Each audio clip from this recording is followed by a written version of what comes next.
What do you get when you cross a know-it-all newspaper columnist with an awkward, unsophisticated everyman? Yeah. Well, I'm just not sure about that right now.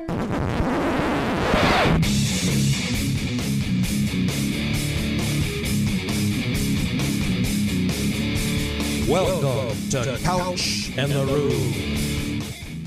Welcome to Couch in the Rube, our Monday night show presented by our friends at Muskox Quality Flannels. It is November. At this point, you ought to own a Muskox or 2 or 3 or 6. But there is no better way to do November and December and the holiday season and winter in comfort than with Muskox Quality Flannels. The softness, the durability, the way you look. Even the hideous creatures that Jason and I are, we look good in Muskox flannels. You've seen the photos. There's at this point incontrovertible evidence that you look good in a Muskox flannel. Go to gomuskox.com. Muskox, Muskox.com. And you can use the promo code HOFF, H-O-F-F, for $15 off your Muskox flannel. Make Muskox part of your life. You'll feel better. You'll look better. You'll just look forward to mornings wrapped in a warm Muskox flannel or an evening out wherever you are. Jason, how you doing, brother? Yeah, we don't have enough time for all of that. You know, it's funny for like a half second when you lump me in with ugly people, which I know I am, but for a half second, I'm like, hey, wait a minute. Slightly offended? Yeah, just a half second. I mean, I can understand that. Naturally, if you're lumped in with ugly people, it's offensive. But then you look at yourself. As long as I'm like, tolerable, that's all I ask. It's really, this whole world is about being able to tolerate people. Yes. And people being able to tolerate you, which is. Or you. Yes. Jesus. You on Twitter. It's fair enough. Fair enough. I was, speaking of people in tolerate. Just the classics. I love it when you drop the classics. What was my latest classic? I don't even remember. I don't know. You have these takes that you say on the show, and then you filter them in. You just pepper them in on your Twitter timeline. It's just the same take. I'm like, I've heard Graham say this before, right? I think so. It's fair enough. I was speaking of people that tolerate me. I was just out with my wife this evening. We're recording here on Monday night at Front 43 and Cask and Company, just north of Frandor and near the Lansing East Lansing border. Had a fantastic Big Island sushi bowl, unbelievable, with my wife and her boss from Chicago. So a lot of pressure. Ooh. I think I knocked it out of the park. Did you? I'm pretty happy with myself. Yeah, but she works for like a publication, so you're good at schmoozing with. He's a big wig. Yeah, we speak the same language. There's no question. But I was like, I need to not screw this up. You know, partly because she really brings home the bacon. You and I are both in a situation where we are no longer the primary breadwinners, and it's a good thing. So, I ain't mad at it. No, me neither. Yeah, me neither. Absolutely. It's so hard to find some of your tweets because your timeline's so clogged. For someone that gets mad at people for quote tweeting shit, it's this constant. What is all this stuff? Your take on the what? Your quote tweeting yourself. The James Madison beat. I got Michigan angry. State. I've heard that one. Where are we at? Is it open spread? I haven't heard that one. Anyway, I quote tweeted myself today. I was so pissed off at the AP voters. The AP voters had Michigan State ahead of James Madison. Like, what are we doing? How? I mean, you need your vote back. You got 2 data points right now, right? You got 2 data points. You got 3 actually. James Madison's played 3 games. They have not lost. They've won 2 true road games. They beat Michigan State on the road. Michigan State is 1-1. I don't care what they're projected to do. Once Michigan State plays Duke in Arizona, if things go well for MSU, you reevaluate. It's not all about head-to-head matchups. But right now, Michigan State has a win over Southern Indiana and a loss to James Madison, and James Madison has 2 true road wins. And if we're just going to look at what's happened, there is nobody in the country. Like, they should just, not only should you lose your AP vote, but you should be fired from your job. Like, you're not a critical thinker if you have in your poll Michigan State above James Madison. It pisses me off, and I'm not going to get the vote back. I don't have time for that shit anymore. But it was fun while it lasted. Anyway, it just drove me nuts today. Is that your first hot take, or It's not even part. It's not even part of my hot takes. I got lots of takes. I don't know if they're any good, but that was just my random thoughts off today. Let's as we do to begin every beginning of week show, whatever we do this. And by the way, like I'm just going to give you guys a heads up now. our schedules have changed a little bit in our lives, and we're as Mel Tucker used to say, you got to keep the main thing. And as much as we love this podcast, I hated that saying, by the way. This cannot be the main thing for us because it's not the main breadwinner. So sometimes there's going to be some inconsistencies on when we do the pod, but we will always let you know when it's coming. But as we do at the beginning of every show, we begin with our hot takes before we get into yours. Jason, what is your first hot take? If someone wants to give us like $1 million to do this, that way we could just focus solely on this. That would be cool. You guys cool. can pick whatever the fuck you want to hear us, I guess, right? For $1 million, Jason will miss Lions games. He'll be here. Well, I don't know about that. Yeah, it'll be close. It'll be close. Are you going to go Michigan State? Because I'm not even talking about the football team. So go if you want. You go first. You go first. You go first anyway. All right. Give me my. Go Lions. All right. Restore the roar. I'm really angry at the Lions for yesterday. I don't know if I can not have a heart attack if they keep playing the way they play on defense.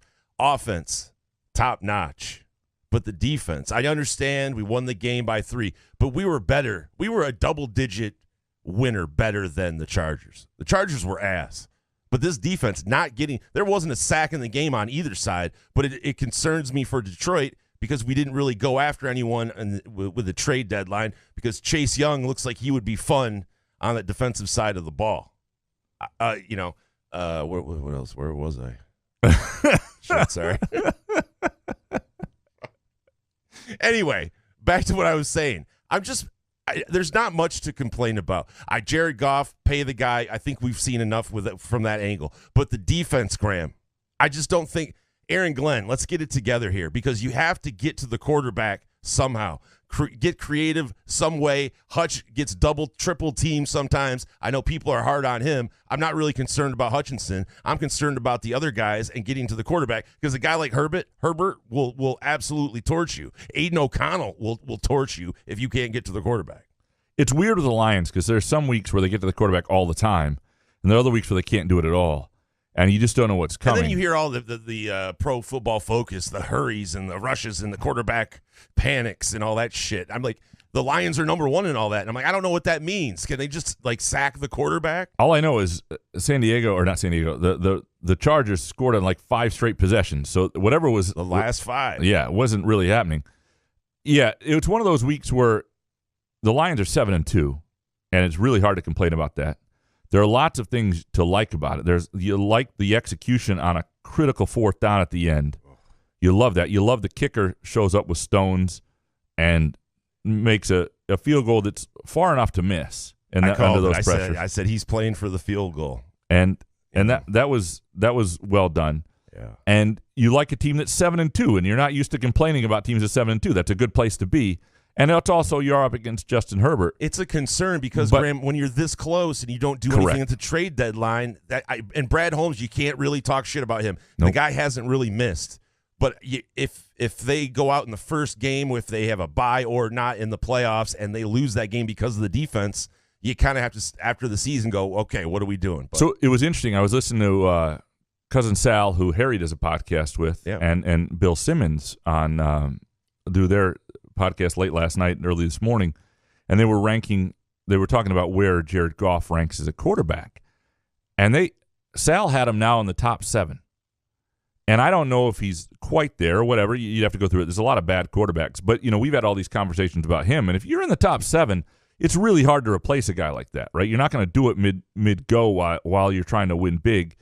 And so if that's there, then you are all in, and you're trying to do things. And the one thing I will say for the Lions that's good for them long term is, and this is, they have not gotten a chance to try to build with a rookie quarterback salary. Like Jared Goff's always been making decent money, so they haven't gotten that benefit that someplace. The Jalen Hurts before he got paid, the Patrick Mahomes before he got paid, right? That sort of thing.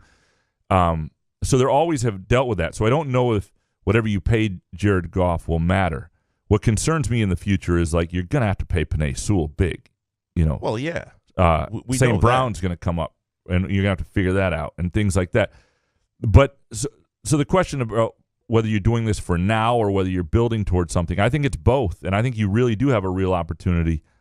And I think there are things that were concerning last week. The other thing, though, is the NFL is such a crapshoot Look at Baltimore, who for 2 weeks looked like the best team in the NFL, maybe 3 weeks, and then blew a game to Cleveland, who's got a great defense, but still, they blew a game to Cleveland. The NFL, I am surprised the NFL is this popular for this reason. So much of what I think is baseball's problem is that you can't bet on the sport because it's hard to predict. The NFL is the worst gambling sport that exists. I mean, the NBA. worst. Yeah, maybe the NBA, but NBA, either by way, far. the NFL, like all the shit you think's going to happen doesn't. There's no safe teaser in the NFL. I'm surprised that people still gamble on it, and we love it, so we gamble on it. It's the one sport that I think the love of it drives the gambling versus the gambling driving the love, because it is hard to make money on football.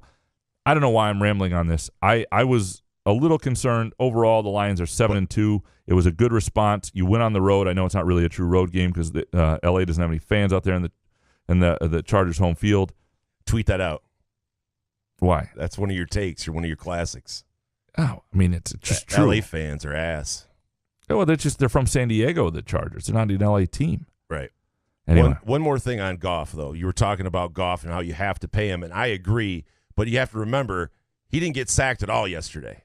And what concerns me is, let's say there's an injury on the offensive line and things aren't perfect. You've always talked about Kirk Cousins, who needs everything to be perfect to be good. I don't think Goff is fully there, but he needs to be protected because he can't make a play for a receiver for himself on his feet, with his feet. I was trying to think about how I would structure a Goff contract because you watch what's happened with Daniel Jones. He's got a huge deal now as a knee injury and just not going to be the guy. And the big thing I would want, and you see Denver trying to get out of a contract with a massive contract with a quarterback, and Cleveland maybe a little unsure, although Deshaun Watson was like 14 for 14 at one point here. But the big thing I would do with Goff, and I would sit him down and I would say this: we want you as our starting quarterback. We want you to be the guy. We need one of two things for you. We would like you to be the guy long-term, guaranteed on a reasonable deal that understands that you need all these things to be perfect for you, so we need to build a roster around you. Or we can give you a really big contract that's a little less guaranteed so that we can get out from under it if things start to go wrong. You pick and choose. We'll give you the choice. We can pay you $25 million a year, and we can stretch you out guaranteed over 6 years. Or we can pay you $40 million a year, but we ultimately need to be able to get out at any time. Here's what you tell Jared Goff. You tell him this. You tell him this is the only place where you're going to win a Super Bowl. Now you can go and you're going to get one more big broke deal, off if you want to. If you want to go, let's say, to Las Vegas or some terrible scenario where you're not going to win. If you want money, but we need your help. We're going to have to beg Jared Goff pretty much because you can see the quarterbacks in the NFL, Graham. If I'm Jared Goff's agent, I hope Brad Holmes and Jared Holmes' agent have a great rapport with each other because they're going to have to work out a deal because if his agent is a dickhead, I can understand because the quarterbacks in the NFL, if we're talking Jared Goff, a top 10 quarterback, why would he take a pay cut? And here's what I got to say. At this point, it is Brad Holmes you trust a little more. There's nothing there's nothing he's done that's bad. And it is refreshing having somebody make those decisions who you have some faith in. Sure. And there's no question. All right, my first hot take. Michigan State's football season essentially ended on Saturday night. Thank God. Michigan State pulled a double that I have not been a part of since I have covered the team. They are both not competitive, not very good, but mostly also not interesting. That is a hard thing to do, to the point that I am not traveling to Indiana this week for the game. Not just because we would go normally, but there's enough Phil stuff. Friend, pack your bags. We'll use Salaries stuff, and I'll write quick takes from afar. We looked at it. Why? But I'll tell you why. Because Friday night there was an MSU basketball game against Butler. It would have been a tough turnaround. Friday night, you get on the road. You're on the road throughout the night. Get to Indianapolis. Get up early in the morning. Noon game in Bloomington. And then the basketball team plays against Sunday night. But the other thing is we have 5 state semifinal football games in our area on Saturday. Michigan State hockey plays the number 3 team in the country Saturday night. And we just looked at it and for what we're going to get, for what's interesting, I might as well stay here. I can do a better job on the basketball. I'm going to go do a hockey column Saturday night. I'm going to write the quick takes anyway. I won't be tired all weekend. But mostly, and we have enough people to cover the football, but mostly Michigan State when Sam Leavitt no longer played, stopped having a player on the team that people really cared about reading about now for beyond this year. There are some good young players on that defense that people want to stick around. But if Leavitt was playing, I would be on this trip. It's one of those things where I think that speaks to the quarterback situation. It's not that that Katon Houser can't develop into something. It's just that we just haven't seen evidence of it. He just looks like a guy, not a guy who's special, not a guy who's like, that's something worth watching, that's something worth keeping an eye on, and maybe the guy will prove me wrong. But there's nothing in terms of his arm talent that has shown that to this point. And it was a moment in Columbus this weekend where I realized I think the fan base is done with this year. And it's time to start focusing on the coaching search. It's time to start focusing on other interesting things going around and not putting everything into football. And then today, secondary to this hot take, I thought Harlan Barnett had what I thought was his worst moment in a press conference. And it was being asked about Sam Leavitt. And I can't remember if it was, I think it was Stephen Brooks who asked the question. Maybe it was Matt Wenzel. I think it was whoever it might have been. One of those white guys. One of those white guys. Way too many of them on the MSU beat. He said, basically the hindsight was 20/20. And when asked about whether, looking back on it, could have you not played him earlier and just to use him these last 4 games, or used him more, not used him just on a drive here or there against Maryland, he said, yeah, hindsight's 20/20, but who could have known this was going to happen? What? Who could have known? I could have known. I could have told you. The math was simple. And it was the worst moment for Harlan Barnett because Harlan been in a really tough spot. And there are things that the coaching staff hasn't done well. There are some things that I think they've done incredibly well, that he's done well in terms of prioritizing keeping players around. If the next coach comes in and has a lot of the key young players still available, including Sam Leavitt, but a lot of these guys on defense are still in the program, and it helps the rebuild, and it helps the next guy, Harlan Barnett will deserve some credit for that because he was a big part of keeping people from there being a max exodus. But today was one of those reasons where you go, just in terms of head coaching acumen and thinking ahead, like I could have told you this was going to be an issue. You were going to come up against these 4 games. You either had to play him a lot and figure it out so he was just your guy, or you had to wait until last week, until the Nebraska game. You could have played them the last 4 games of the season. Who could have known? Anybody could have known. Like, that's a decision that kid was going to have to make. I think he made the right decision. But I thought for Harlan Barnett, in terms of a guy who is, I like Harlan a lot personally, and I think he's done some really good things. And I think, I don't think any MSU fan is thinking of him as their next coach. But today was one of those reasons, one of those things you go, really? You didn't see that? That was a tough moment. Can I ask you something? Yeah. Do you think D'Antonio helped Harlan Barnett at all? Yes. I know that. No. Listen. I know that you're going to give the answer. I'm saying, actually, in the end, really helped him whatsoever. He couldn't have chimed in. I know he's a defensive guy. He couldn't have chimed in about Leavitt and said maybe you guys should. Well, I don't know. Let's not pretend that Mark D'Antonio's strength was handling quarterback situations. No. And when I was in Harlan Barnett's office a week and a half ago for the story I wrote last week, these notebook pages pinned to his wall, little notes that Mark D'Antonio would write for him, there were things that D'Antonio would think of and say, oh, here's this. And D'Antonio and D'Antonio's wife told Harlan Barnett's wife that the only reason they came back was they wanted to help him get that job full-time, permanently. And obviously that's not going to happen. I don't know if Harlan recognizes that yet. I think he knows in his heart of note. I mean, it's a tough thing when it's your dream and you're in it to really recognize.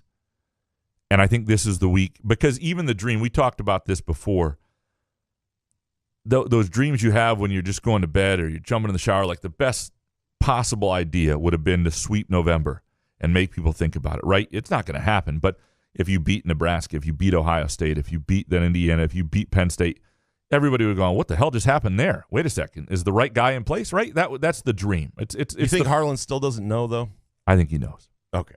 I think he knows. I would hope so. I think he knows. He is going to be able to interview for the job. He's been told that, as he should. That doesn't mean anything, other than respect for a guy who hope he gets a free lunch out of it at least. Well, yeah, and who knows? And Yes. What do you talk about during that meeting? Well, you let a guy interview. You let him actually interview. You do the professional thing. But today I thought that was a bad sign. That was a bad omen. That was something if I was his advisor, if I was the Mark D'Antonio in the room for him, I would have said, "Hey, you're going to get asked about Sam Leavitt." I don't know what I'd say because I would have handled it differently, but I wouldn't say this. And unfortunately, he did. What is your second hot take?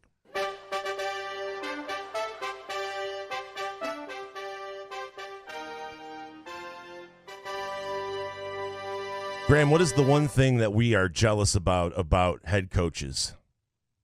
Salary. They get broke off without having to do shit. Jimbo Fisher I know that I will never see big boy football in my lifetime, but that is some big boy football shit. Is breaking off Jimbo Fisher $72 million just to go away because you can. Now to James Franklin. Should Penn State do the same thing? Because I don't know if there's a better scenario for James fucking Franklin to beat Michigan than there was Saturday.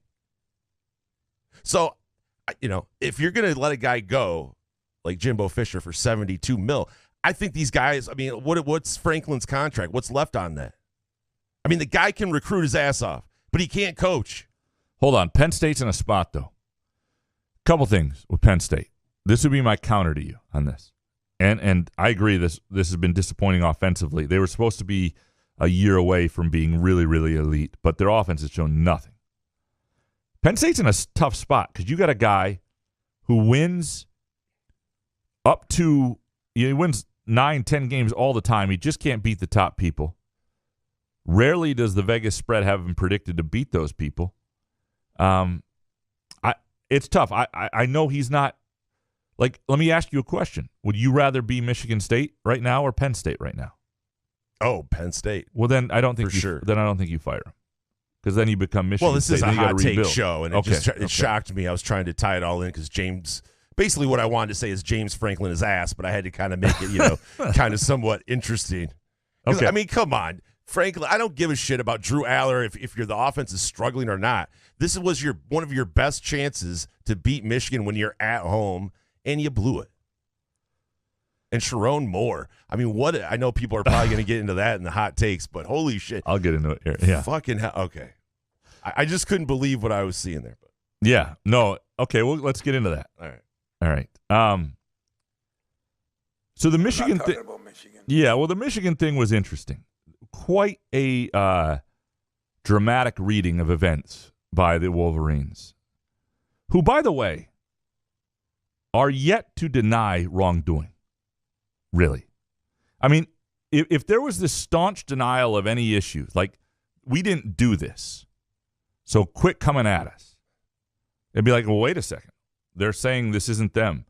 But the problem with all of it, and there is certainly an argument about the degree in which this helped them win, whether other people are doing things that gain that same advantage in terms of scouting ahead of time and exchanging information and what's truly right and wrong. But you have a picture of a staffer on your sidelines. You gained an advantage that was against the rules. The head coach, not Jim Harbaugh, the head coach, in the language, the head coach was suspended for 3 games. It's not that horrible. It's not that horrible. And there may be more things that are coming down. But to act as if, the language that came out from Santa Ono, the president, the language that came out. You believe a president tweeted that out? From Sharon Moore on the field, you would have thought there was just a school shooting. Not that the head coach of your program, who oversees a program that has not denied the accusations of wrongdoing that were sort of obvious to everybody because they're on film on the sidelines at Michigan State against Central Michigan, you would have thought that something serious happened, that they overcame something great. The meltdown was incredible. It was like something had been done to them that was just egregious. And, I have talked a lot about the blue curtain here, a.k.a. the blue wall. I'm not going to any longer stick up for. I'm not any longer going to fight back, push back against your assertions about a blue wall. Welcome to the blue wall. Not because it's not because I believe it exists in the same way many of you do. But it's because nobody in Detroit wrote anything but the predictable column on the situation. You know, from Wojo to Mitch, whatever. It was just, and I've written many predictable columns. I've written many easier, obvious columns. I've written a few that have gone the other way, but I was looking for some sort of evidence because the problem is the blue wall, as a lot of people see it, and I understand the Michigan legislature came out with something.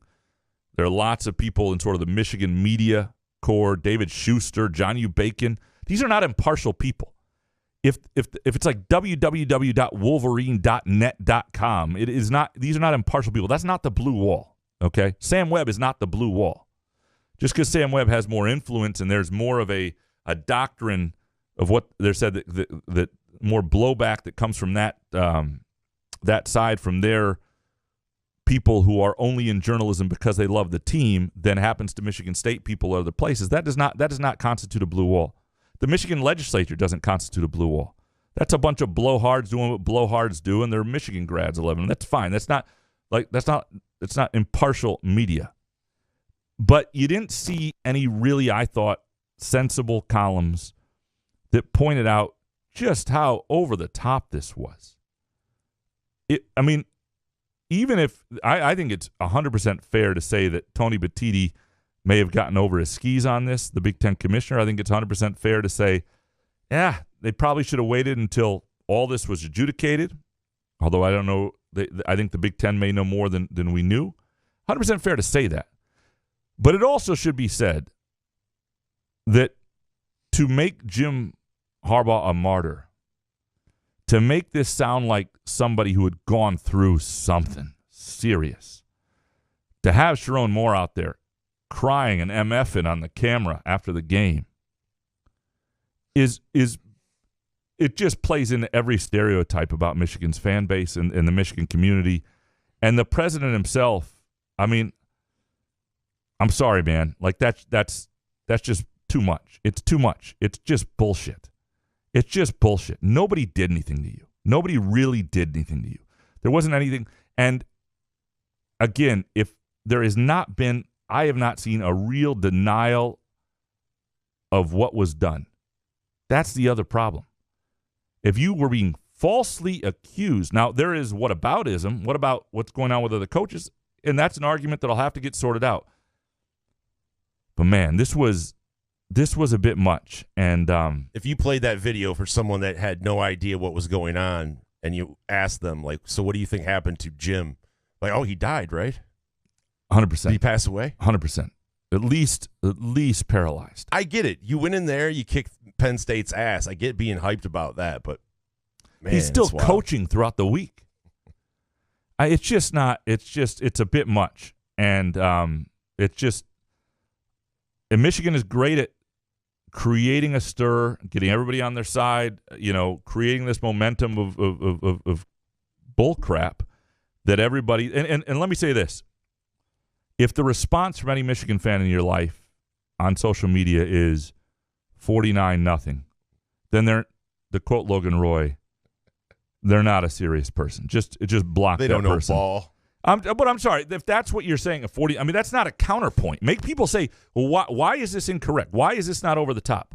Where have you seen them say, we didn't do any of this? It's not the biggest deal in the world in terms of their atrocity, but they may have gained a competitive advantage. They at least broke the rules. Though all that's happened is their head coach, not even by name, has been suspended for 3 days.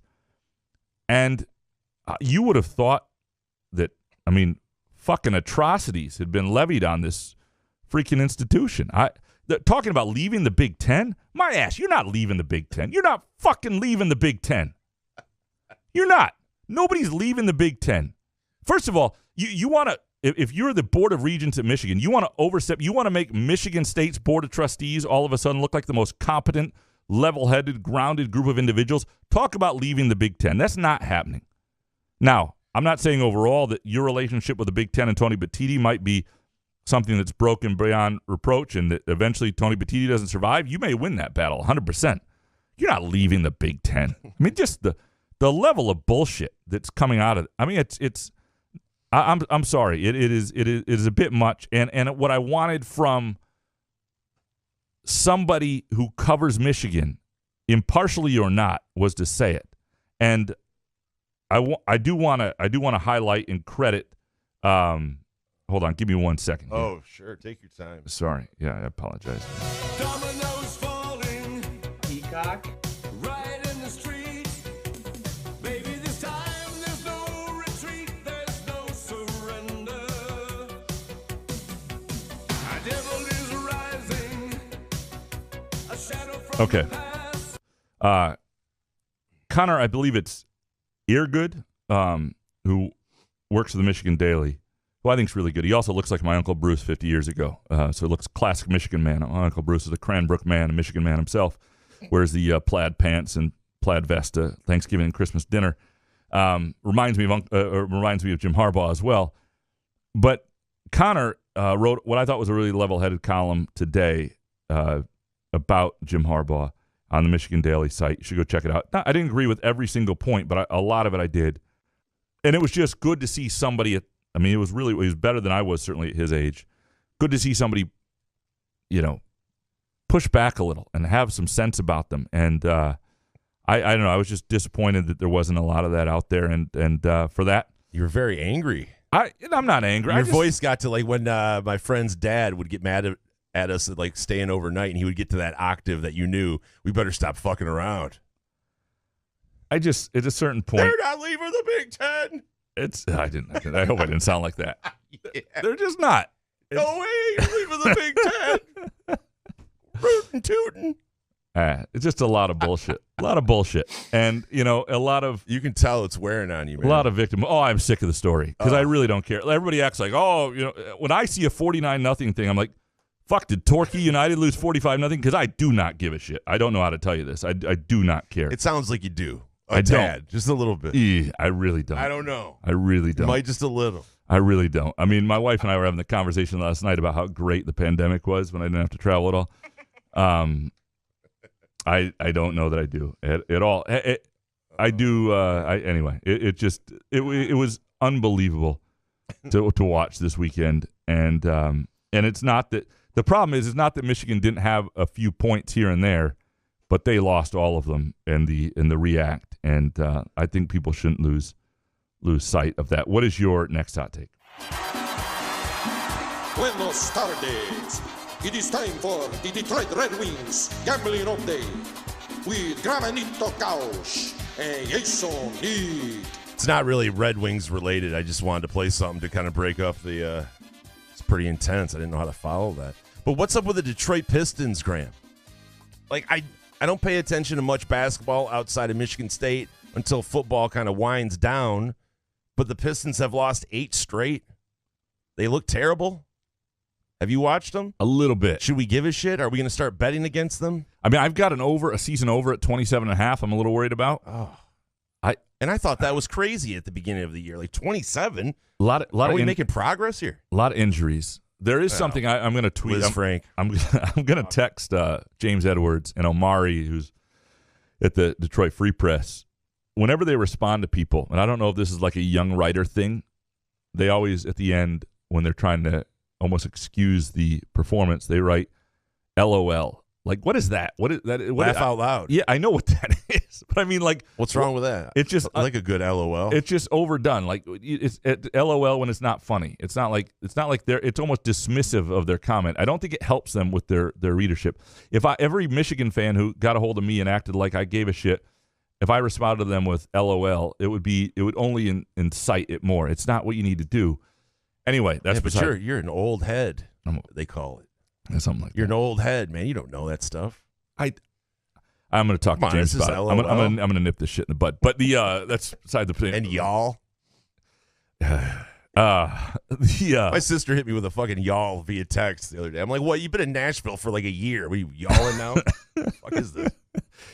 Yeah, I don't. By the way, the guys that are at work listen. So sorry. Don't tell her this shit. I am a little concerned. I think Cade's played really well. They don't have shooting around him. I'm not a huge Monty Williams fan so far. Well, you better buckle up. I know. He's got $100 million billion coming. I know. It's not great. The Red Wings are good though, so there's that. Sure.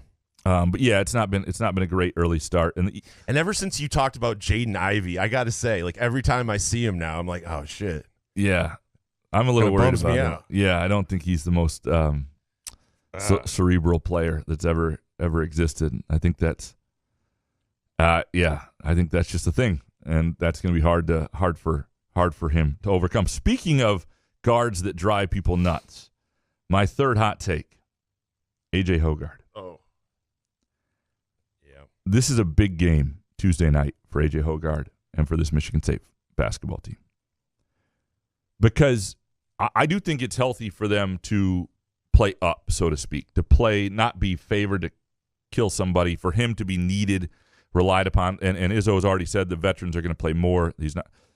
This is a game where you find out a little bit. I don't think what's helpful for a guy like Hoggard, and he's just not a guy built like this, is to have I think AJ Hoggard would have had a better first two games if Jeremy Fears Jr. wasn't on the roster, if you weren't feeling like people were trying to replace you. I think that's a weird dynamic. But I think this is a game where you need a guy like Hoggard, you need the veteran, you need a roster that's going to play up. I think this is a better game for Malik Hall. I think this is a game where we find out about their big men, because Duke has a 7-footer who's pretty skilled. You find out a little bit about their shooting, because while I think Tyson Walker and Jaden Akins are going to be fine there, ultimately the other guys have to prove themselves. You need more than two guys who can hit shots. So there's a lot in this game, and it begins with Hoggard, because if Hoggard is going to be off this whole year, if you're going to find out against Duke, Butler, and then Arizona, I think, basically, there's a Alcorn State game in there in the middle. But in this next 4 games, but really beginning against Duke, whether A.J. Hoggard is going to be okay, where this is a guy who, as Tom Izzo said today, I need A.J. and he needs me. Okay, that's okay to say. But if you get through these next 4 games and A.J. Hoggard hasn't looked like a guy who can take you places, you're going to have to start making moves and thinking about things. And then what does A.J. Hoggard look like on the roster if he's not the guy? And I don't think that's good for anybody. If you're a Michigan State basketball fan and you want winning, and I know you love freshmen and you love the promise of them, you want A.J. Hoggard to look really good against Duke. Don't coach my team. And that's what I think tomorrow night or Tuesday night is going to be essential for. I think this is a game for A.J. Hoggard, and we find out a lot. All right. What is you? Yeah. So we're good. We're enough of us. Let's dig into these listener hot takes. You ready? Yeah, man. Eric Schultz up first. Number 1, if we don't see it from A.J. Hoggard on Tuesday, sound every alarm. 2, while he's not been the most disappointing player on the roster, the apparent lack of significant improvement by Carson Cooper is the biggest concern when it comes to contending for the Big Ten. And 3, Sam Leavitt's transferring. We'll find out about Cooper a lot tomorrow night. He's got a real matchup, and he'll have a real one against Arizona that I think is even tougher for him. Man, we're going to find out a lot. It's a huge game. It's fun to cover. I mean, I haven't written like an overnight, when I write all night column on basketball yet. I've written the quick takes and updated them, but because there just hasn't been a reason to yet. Tomorrow night there will be. Sam Leavitt transferring, we'll see. I don't have information that he is or isn't, but it is if you are an MSU fan and you care about this team, and this is the way NIL works now, and you have disposable income or you have a business, that Sam Leavitt NIL fund can start up. I mean, that guy ought to have, if you care, 15 to 20 different NIL endorsements in the next couple weeks. It really should, even if you only have a little to give. Save your money, though. Or just save it. It's not going to help. Worry about basketball. Yeah. I'm not telling you what to do with your money. I'm just saying if Sam Leavitt leaves, you have some power is all I'm saying. And so will the next coach, and that'll be interesting to see. Dominic next, number 1. Holy Freeburg rectal exam. What the fucking fuck is wrong with the current Michigan fan base? You don't have to apologize for accepting the scandal or wanting a winner, but how are they watching these cringe interviews and hideous hashtags and not puking all over themselves? 2, no, seriously. This is a QAnon-level cult stuff. Reasonable fucking people like my penis-head brother just cannot and will not accept reality. So embarrassing. 3, Santa Ono, David Schuster, and John U. Bacon are currently in the lobby of Hawaii Spa awaiting a 3-way couples massage. John U., sitting in his Edmund Fitzgerald polo, just asked for a shemmy and was willing to pay the upcharge, whatever that means. And bonus. Yeah, after botching Sam Leavitt, I will not be buying groovy donuts for Harlan Barnett. I will purchase 2 dozen for myself and eat 23. The last one will be saved for a coach that does an onside kick with 9 minutes left. Sorry, Shep's a nice guy too. Dominic's a prince. I got into this stuff with Schuster, who's, I can't believe he's an adult. You did? Oh, no. Well, on before, Twitter? No, just my earlier takes. And look, John U. Bacon is a guy who actually, I mean, he's a Michigan guy, but good guy. I don't know him at all, really. But he's closer to a journalist than a lot of other people over there. And so, wow. So David Schuster's new on my radar since this whole thing began. And holy shit! Like I don't know if he's married. I don't know who his friends are, but it's something for freaking sure. Yeah. All right. Kurt Wisniewski, number 1. Dan in his 4th down wizardry is exhilarating. 2, MSU offense running the ball on 3rd and 20 reinforces Johnson's demise. And 3, Izzo better start Fears, Walker, Akins, Carr, and Booker. Hogard off the bench against Duke. It's the spark needed against that team. It would kill the team. If you bench Hogard now, you would create a cancer. You would create something that's unnecessary. And Izzo's got to play this right. And I'm telling you, the first of all, you don't want that to be the case. You don't want that to be the case. You want this to work with Hogard if you want MSU to win big this year. And if you're going to have to make that move, it's not going to come until December. You've got to play this correctly. In college basketball, there's time, and you've got to play this correctly. It is about sometimes massaging egos. This is a tricky team. And what Izzo cannot do is, I think he messed up in 2017-18.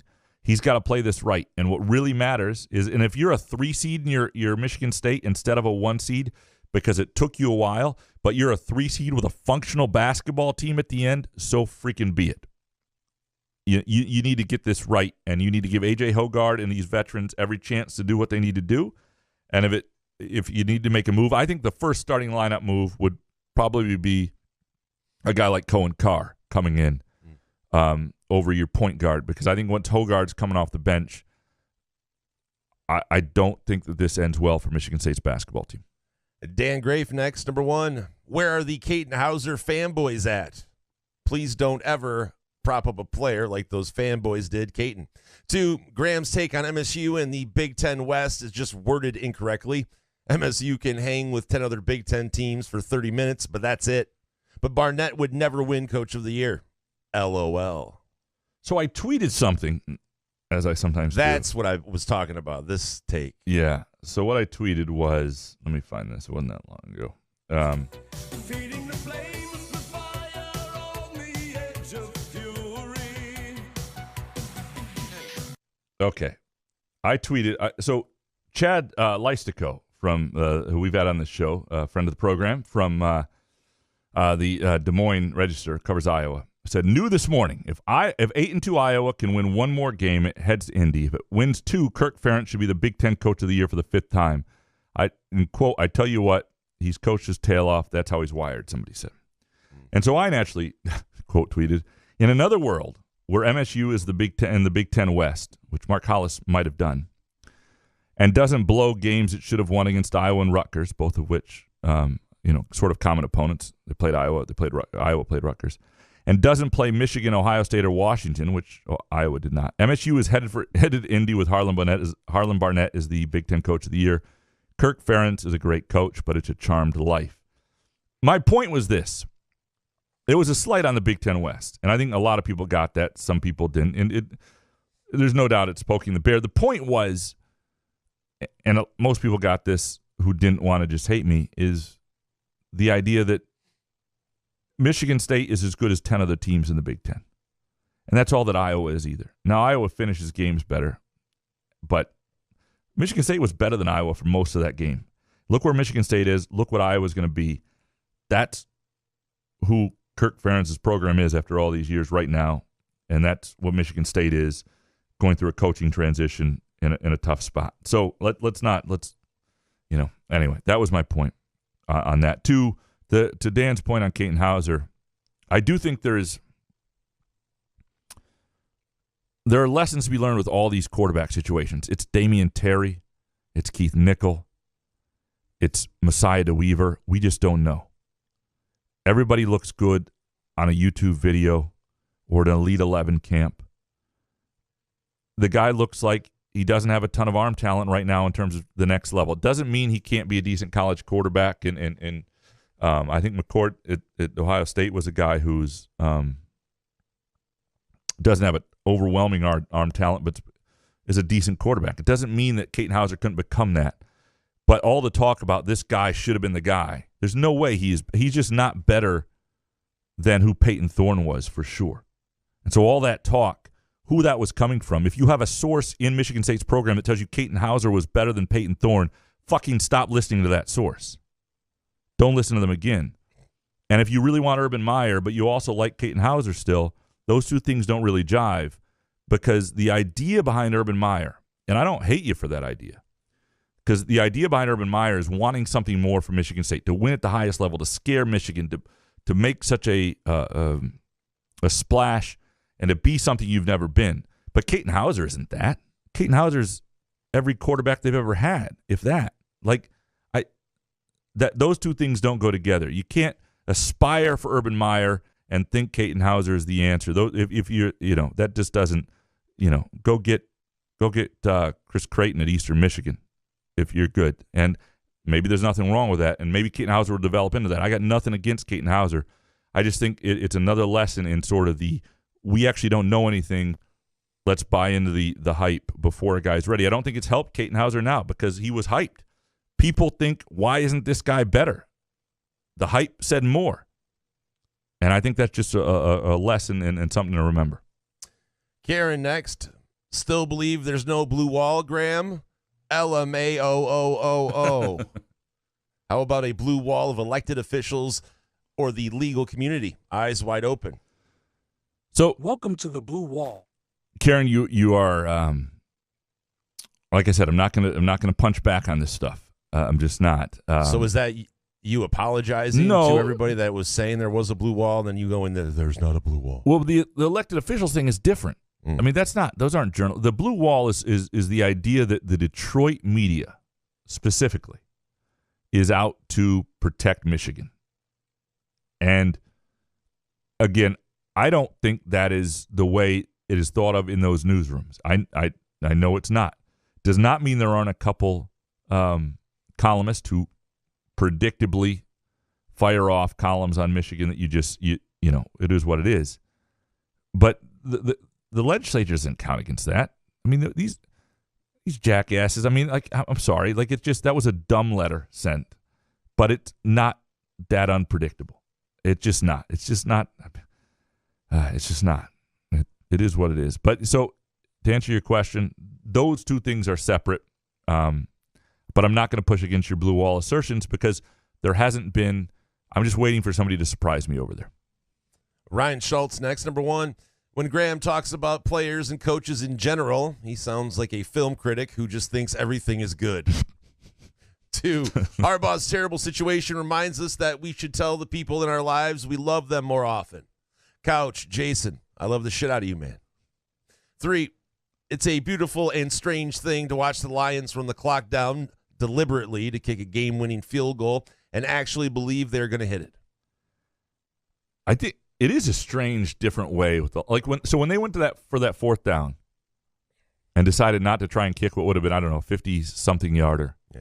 What was going through your mind at that point? Because I'm still scarred by all the other years thinking, this is going to go wrong. I'm yet to believe. I don't gamble on the Lions because I couldn't believe they were going to win this game, and they did wind up covering the spread by 0.5 point. I don't know. What was in your mind? You didn't think that they were going to win that game? Well, I thought yesterday? they were, but they were in control of that. Like I said, they should have won by double digits. I mean, it's unbelievable that they didn't. But yeah, I don't know. But going into the game, I didn't believe it because I'm just scarred by 30 years. It's just hard for me to really believe. It's slowly chipping away, but the way the defense plays, it's kind of, everything is scary, man. It's like, you're not used to it. You're like, all of a sudden now we're running the clock down like Ryan said. I'm like, what the fuck is happening? So look, I just get stoned and take it all in. It's great. There are other fan bases that have lived this for years. I envy them, and I hope the Lions fans get to experience this for the next decade. To Uper next. Number 1, Penn State is firing their offensive coordinator after losing to Michigan. You've consistently said these in-season moves are unwise when you get into the spin zone about Hazleton and Jay Johnson. It's Penn State making a mistake. 2, setting aside the urban or bust crowd, it seems that the fans are really high on Lance Leipold, and I get it. But I'm surprised more people aren't talking about Mike Elko. He's younger and, in my opinion, a better fit for the Big Ten. From the outside, I think both of them would be good fit. Both of them would be good hires. I don't think you go wrong with Mike Elko or Lance Leipold. I'd be good either way. I just don't. I think both have their arguments why both would be good fits and both would do really well at Michigan State. I think both are good coaches. The first point is Penn State making a mistake. Here's my problem with Penn State firing their offensive coordinator. Not that their offense has been anything decent, but it's a show move.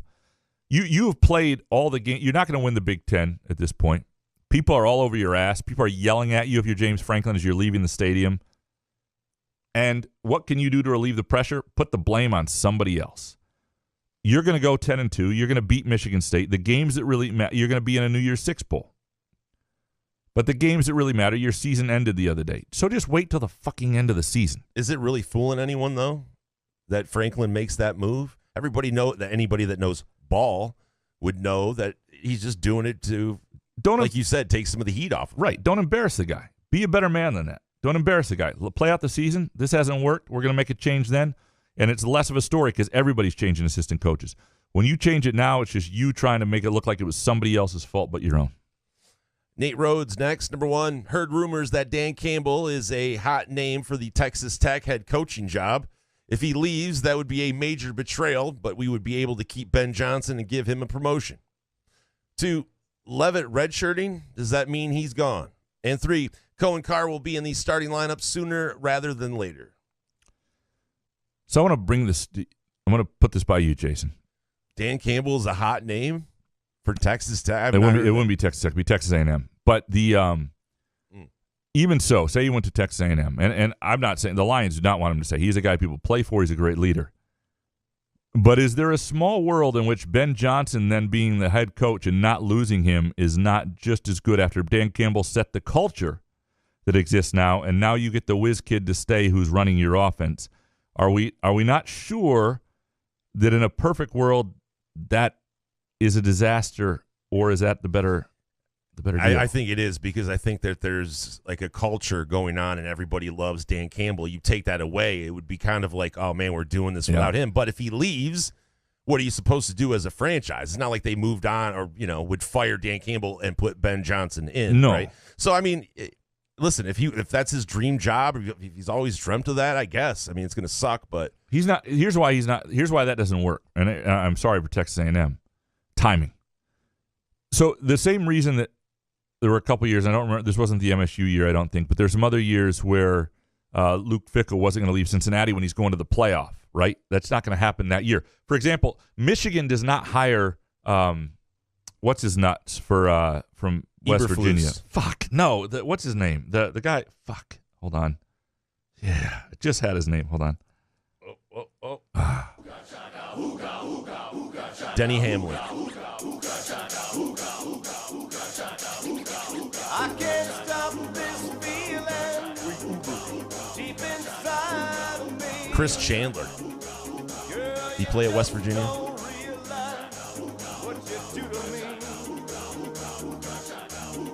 I don't know. Are we offline right now or are we online? We're still good?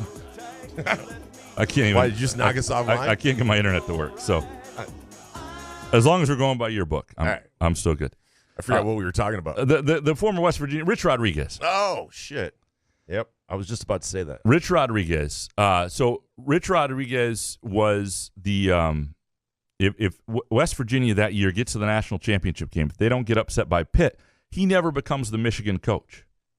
And so that is just something to consider. And so the same deal would happen with Dan Campbell. He's got what he thinks is a Super Bowl team.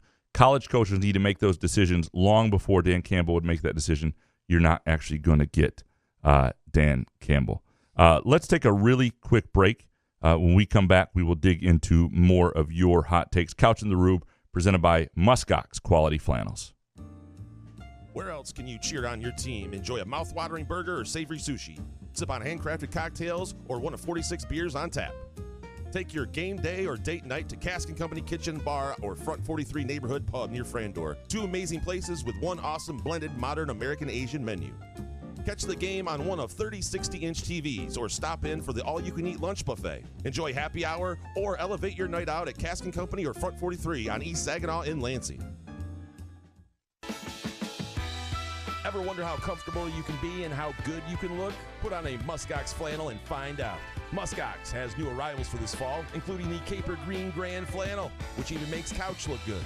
Muskox is a Detroit-based flannel company that creates soft and durable flannels made to last a lifetime. They become a great partner with Couch in the Rube, not just because they make us look good and feel good, but because they're good people too, and a socially conscious company.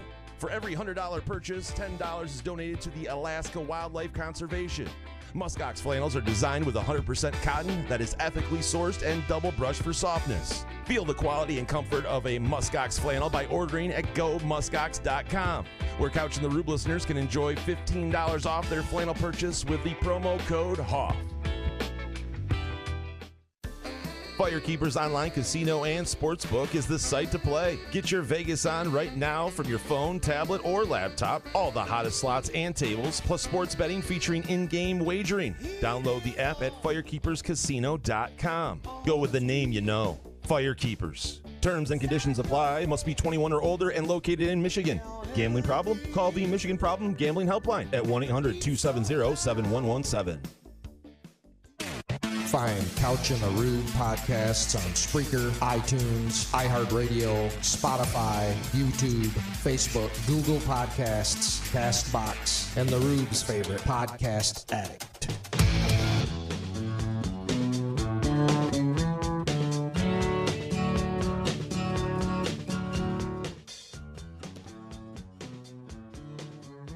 Couch in the Rube, presented by our friends at Muskox Quality Flannels. Go to gomuskox.com and use our promo code HOFF for $15 off your flannel purchase. Enjoy the comfort, softness, and the way you look in a Muskox flannel. Digging into your hot takes. Jason, you ready? Yeah, Cinemod, number 1, can you explain what Hoff is? 2, how come we never hear Hooked on a Feeling Hoff anymore? And 3, is this season the worst of all time for MSU football?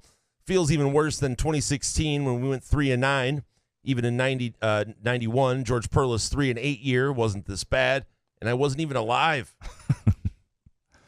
I don't know if this is the worst year ever, but I don't know that I've ever been around a year where people stop caring the same way. So there is that to it. Hoff is David Hasselhoff. He is the Hoff. And well, yeah, Cinemod's number 2 says that. Like, why don't you play Hooked on a Feeling? So it's just David Hasselhoff is the Hoff.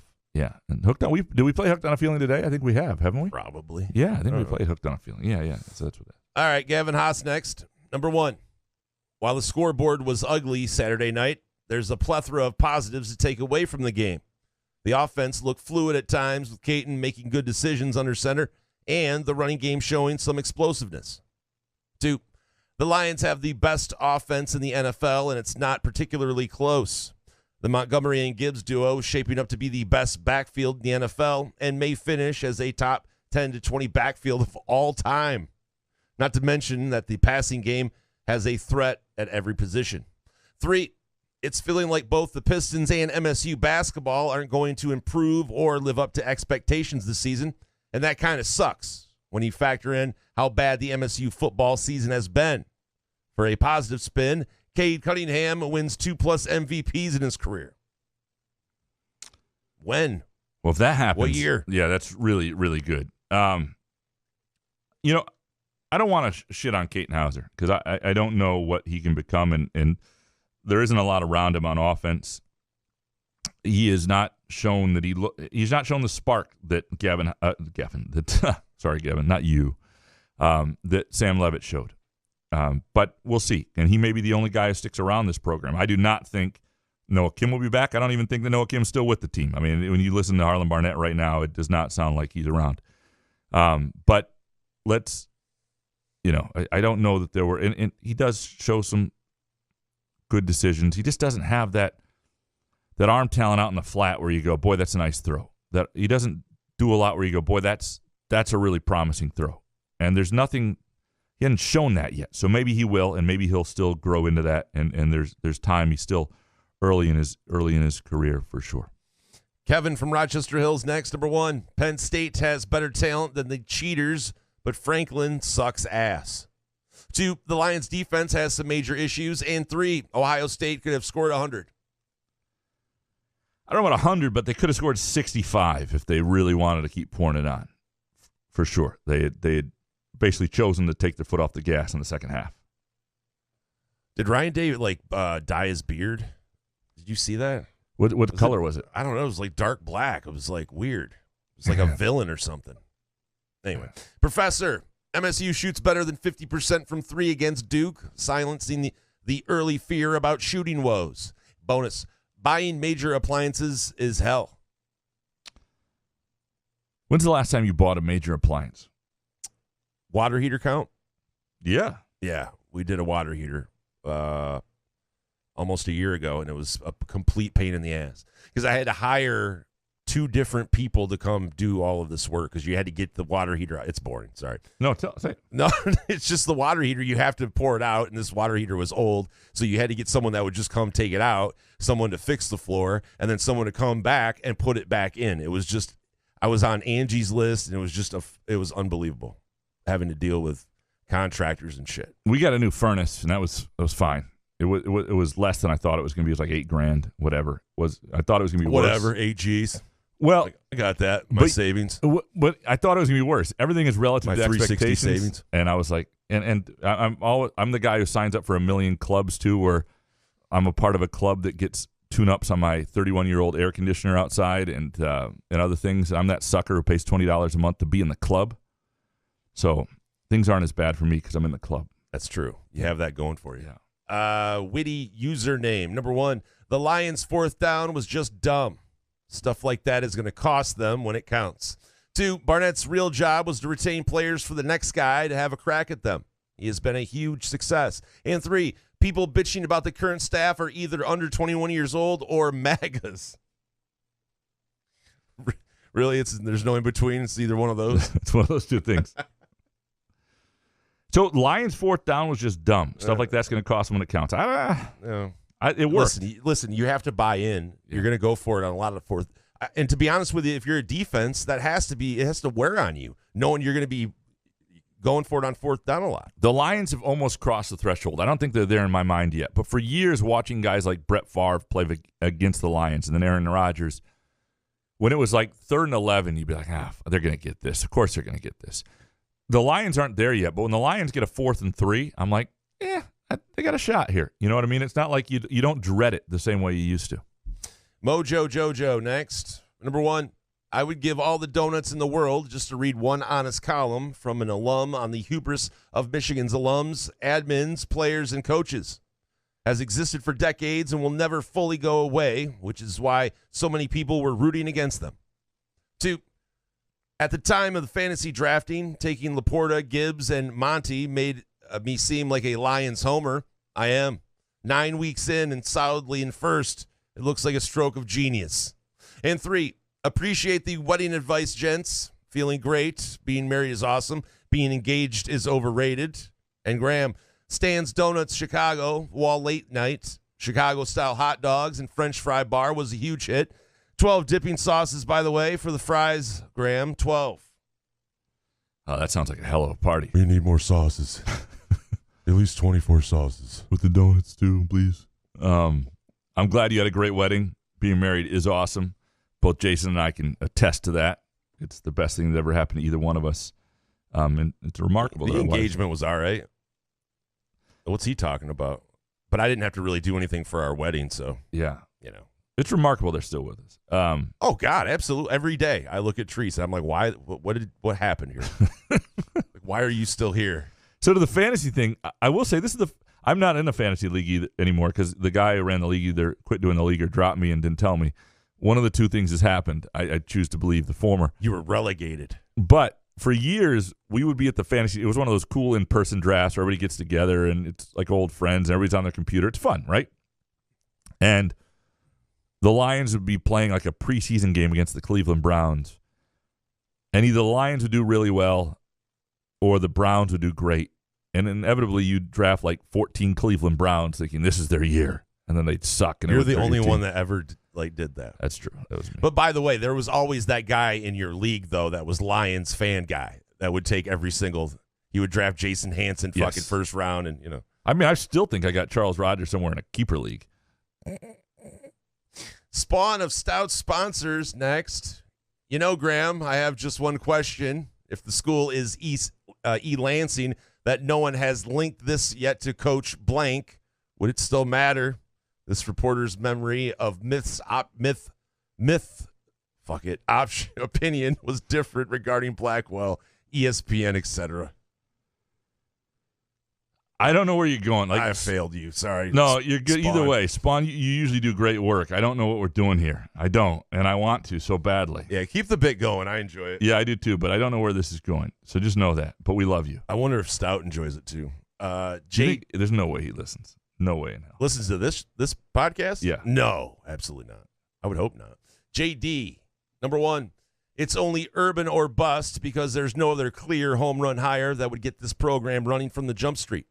2, thank you, Lions, for continuing to fill the MSU football-sized void in my soul. And 3, whoever wins between Ohio State and Michigan will be blown out of the college football playoff semis. I don't know if that's going to happen this year. I think Ohio State's defense is legit. I think their offense is okay. I think both those teams are really good. I think they'll be in any game that they play in. The Lions, but it wouldn't surprise me. The Lions, though, have been a nice distraction this year. Nice? It's been the fucking greatest. What are you talking about? Kermit the Spartan, number one. The way some MSU fans are talking about potential coaching hires is fully detached from reality. 2, these people would have laughed at the idea of hiring Nick Saban in 2000. The dude was 34 and 24 at MSU and was 6-6 in his fourth year. 3, you're not hiring a record. You're hiring a coach. That is true. You do want the best coach, and you have to think about their circumstances. One of the things that's driven me a little bit nuts has been this idea that, like Lance Leipold, they lose last week on a last-second field goal, and it's like, why? Forget him. Why should he be the coach? Next candidate. That's if you're thinking like that. It's thank God you're not making the hire. It just. That's why you watch sports, is to talk like that. Like I won 7 national titles at the D3 level. I guess this guy ain't gonna cut it here at Michigan State. Iman Sinner next. Hire a new coach now. Texas A&M, Michigan, possibly Penn State. The competition pool for an already limited coaching market is filling up. My confidence in Haller to make this pick is waning within each week. You're not gonna do it ahead of Thanksgiving weekend. You're just not, and you're probably not going to hear about it. I'm just going to tell you that right now. If it breaks, it breaks, but it's a tricky situation because if it breaks early, it doesn't help a lot of people, a lot of places. Doesn't help the current team, doesn't help the coach where he's coming from. MSU doesn't want that. It's just going to take a minute, and that's the way it goes. Now, the one thing that's happened with these other jobs starting to open up is you're no longer alone in battling for people. So you hope you did some work on the front end. You're not at a place where you're just beginning now, and that talks about early conversations, all that stuff. But in terms of the actual hire happening, it's probably not going to happen until Thanksgiving weekend at the very earliest. Lions Dog 97 next. Nobody has ever been more wrong on a take than when Couch said the extended search will give the fan base time to get the urban stuff out of their system. Yeah, we'll see. Because a couple things could happen. One, it would help if Urban just said, I'm not going to do it, period. And I don't know how he does that and people believe him, or if he wound up at a different school, that would get it out of the system. Because you're right, there are people who just want that. And I understand the allure of Urban, but I do think it helps that people, if the Urban Meyer frenzy started now, it would be worse than it starting a month from now. That's what I meant. Or a month ago, I meant. Apologies. Danny Z, number 1, MSU should hire Drinkwitz from Missouri. If he can win there, he should be able to win here. 2, if they hired Smith from Oregon State, can a West Coast guy move east and win? And 3, if money is not an object, who would you call? Well, money is an object. I mean, to some degree. It might not be if Ishbia doesn't want it to be, and St. Andre doesn't want it to be, and Craig Williams doesn't want it to be. But otherwise, it is. But if money was not an object, and I could call anybody in the world, that's a really good question. I don't know. I mean, are you talking like no object? I'm calling Kirby Smart. Because what would it cost to get Kirby Smart? Get that Michigan State visor ready. Right. Well, but what do you think? $30 million a year would get him? You're just saying money's not an object? Yeah. I'm going to take the guy who's winning the most in college football and doing it the way he's doing it. I mean, it may be a different place. The question I would have for Kirby Smart is, can you do it in a different environment? But that's the guy you'd hire right now. You'd hire Kirby Smart, and you'd say, here's $30 million a year. Money is not an object. It would be an obscene amount of money, but that you said money's not an object. I heard on this podcast that Kirby Smart might come to Michigan State for $30 million. Don't need that. Love it. Start that rumor. G.E. Miller, number 1.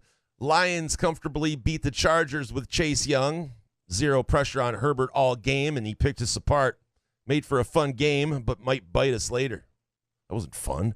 2, cultist Michigan fan, player and coach behavior towards Harbaugh is akin to election denial. The level of delusion is off the charts. The guy enabled the biggest cheating scandal in sports in decades, and they treat him like the victim. Wrong side of history. And 3, this MSU Hoops team has a 0 inside-out game, 0 outside-in post game, and 0 pick-and-roll game. Just a bunch of dribbling, contested jumpers, and feeble bully ball down low. Spartans should have offered Hauser and Walker level NIL deal if they knew he was going to be that important to the team. He was out of eligibility. You can't just keep paying 30-year-olds to stay on the team. No, we paid that to go away, the eligibility thing. That's no more. A couple things on this. One, it's not the biggest cheating scandal in sports history. In sports in decades. Sports world. There are a lot worse things that have been done that have not been really even punished. I mean, I would argue what happened in North Carolina was probably worse than this. And there are lots of them that have been. Doesn't mean Michigan has handled this well. Doesn't mean it's been nothing. Doesn't mean they denied it. Doesn't mean it's been ridiculous on that end as well.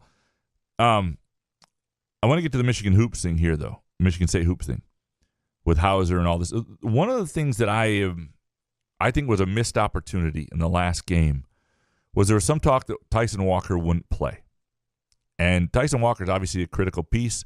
From a production standpoint, you see a lot of a guy scored 35 points in the first game. He can elevate a team. He can score when nobody else is scoring. I wanted to see a lineup that had A.J. Hoggard and that had Jeremy Fears next to him and that had Jaden Akins and those three together. Just see what it looked like. And that was a great opportunity to do it. And now you're never really going to get that, I don't think, again, unless Walker really gets hurt. You're trying to find something that works, and I don't think they're there yet. The next game will be interesting to see if they've gotten anywhere and what it looks like when they're playing against defense that requires them to not play out of desperation, but to do everything that it required to win. That didn't make sense compared to the last thing. We'll fix that in post, but you know what I mean, sort of. Lucas next. Number 1, a certain personality on here is sabotaging the search because he wants Urban. 2, Lions are a great defensive coordinator away from being the best team in the NFL. And 3, Elko, Smith, and Leopold are my top 3 picks. I think Texas A&M makes a huge run at Urban. Justin Spiro is not, if you're talking about, Justin Spiro has been this driving force of the Urban Meyer conversation. He is a guy who has some connections to St. Andre. He is somebody who has wanted that and then has some sourcing there. But he's not sabotaging anything. If it doesn't happen, it won't matter. He will be inconsequential to the overall search. Lance Leipold is not going to not be able to accept the job and not make this thing go because Justin Sparrow is on Twitter, right? This is not going to happen. It's not. His influence isn't going to be that great. All right, Jarrett, next, number 1. Hogard drops a triple-double on Duke. 2, I would take the Lions' current O-line over prime Calvin Johnson. And 3, James Franklin to Texas A&M. Wow. I could actually see James Franklin doing that. I don't know if Texas A&M would. Right. I mean, the thing how much would that cost him? Yeah, but money doesn't mean anything. Well, both those guys are getting paid although I think if he got a new job, that would be offset.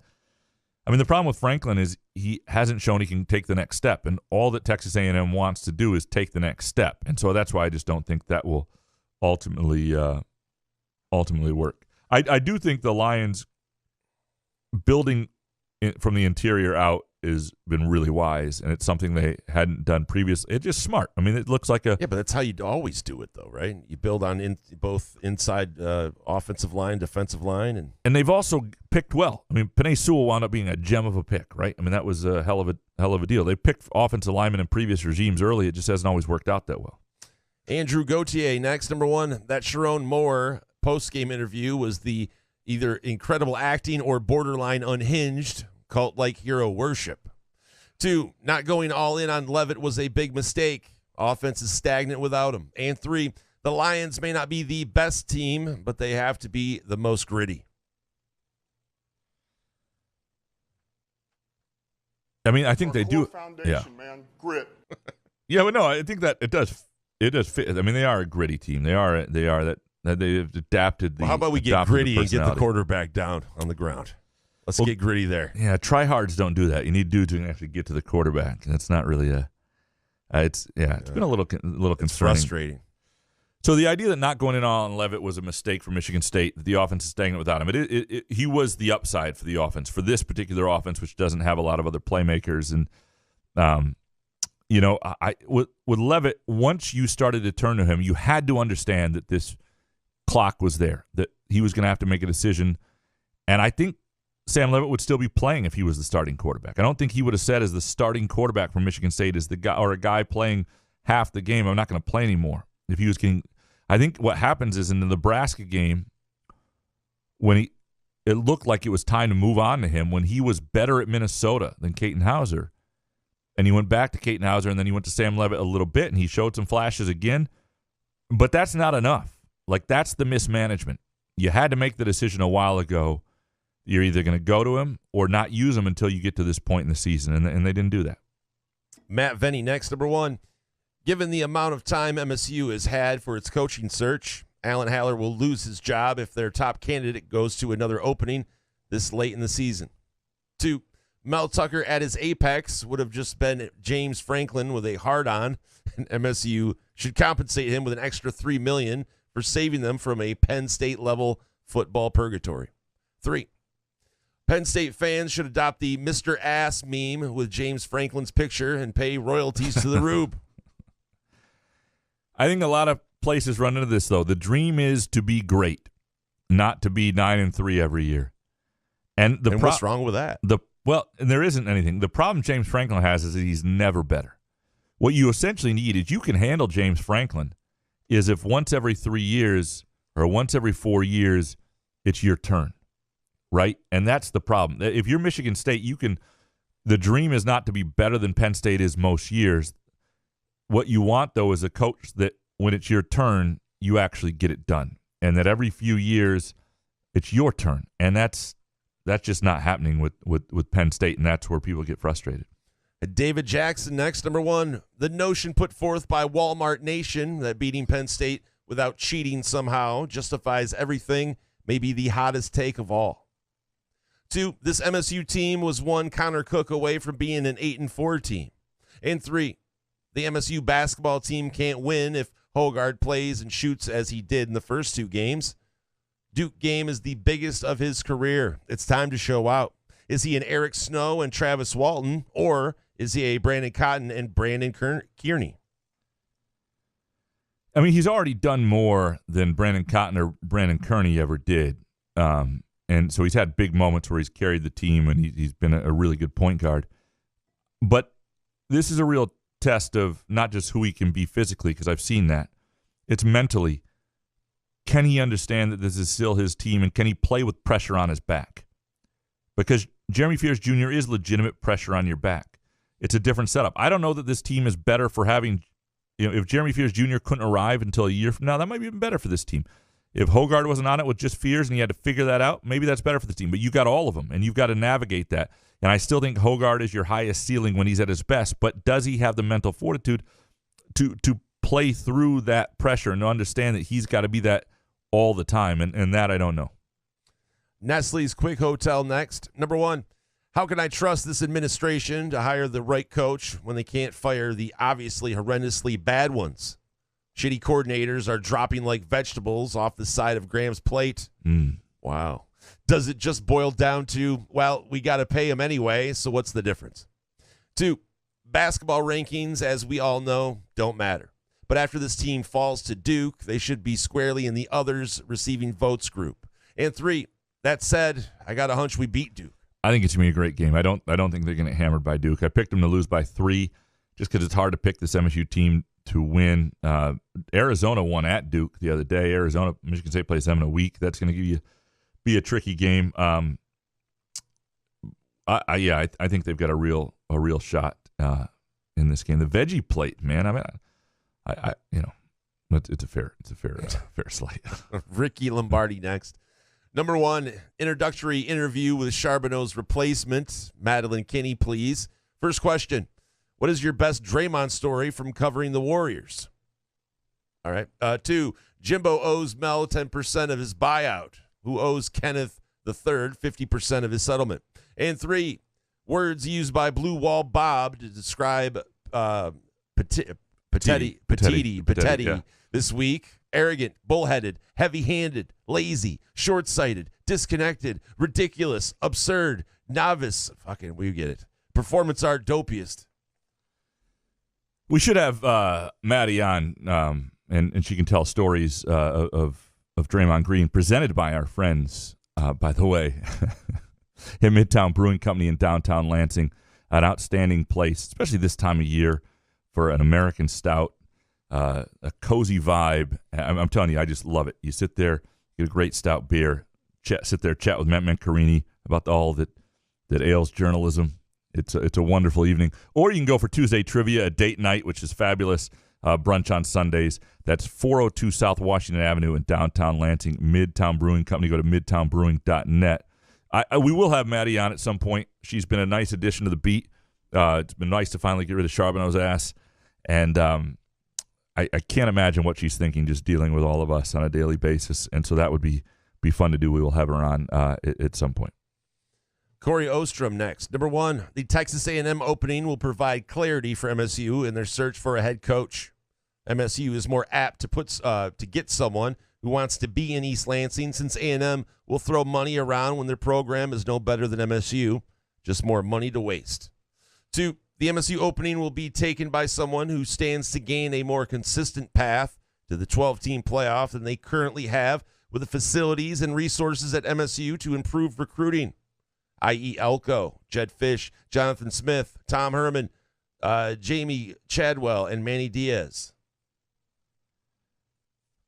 Yeah, I mean, I this is a fascinating hire to me. It really is, because when you hire somebody after, like, D'Antonio was a weird situation. A guy, it sort of, things had fallen off a little bit, but it was a weird time of year, and you're trying to take the next step, and now you're trying to fix things a little bit.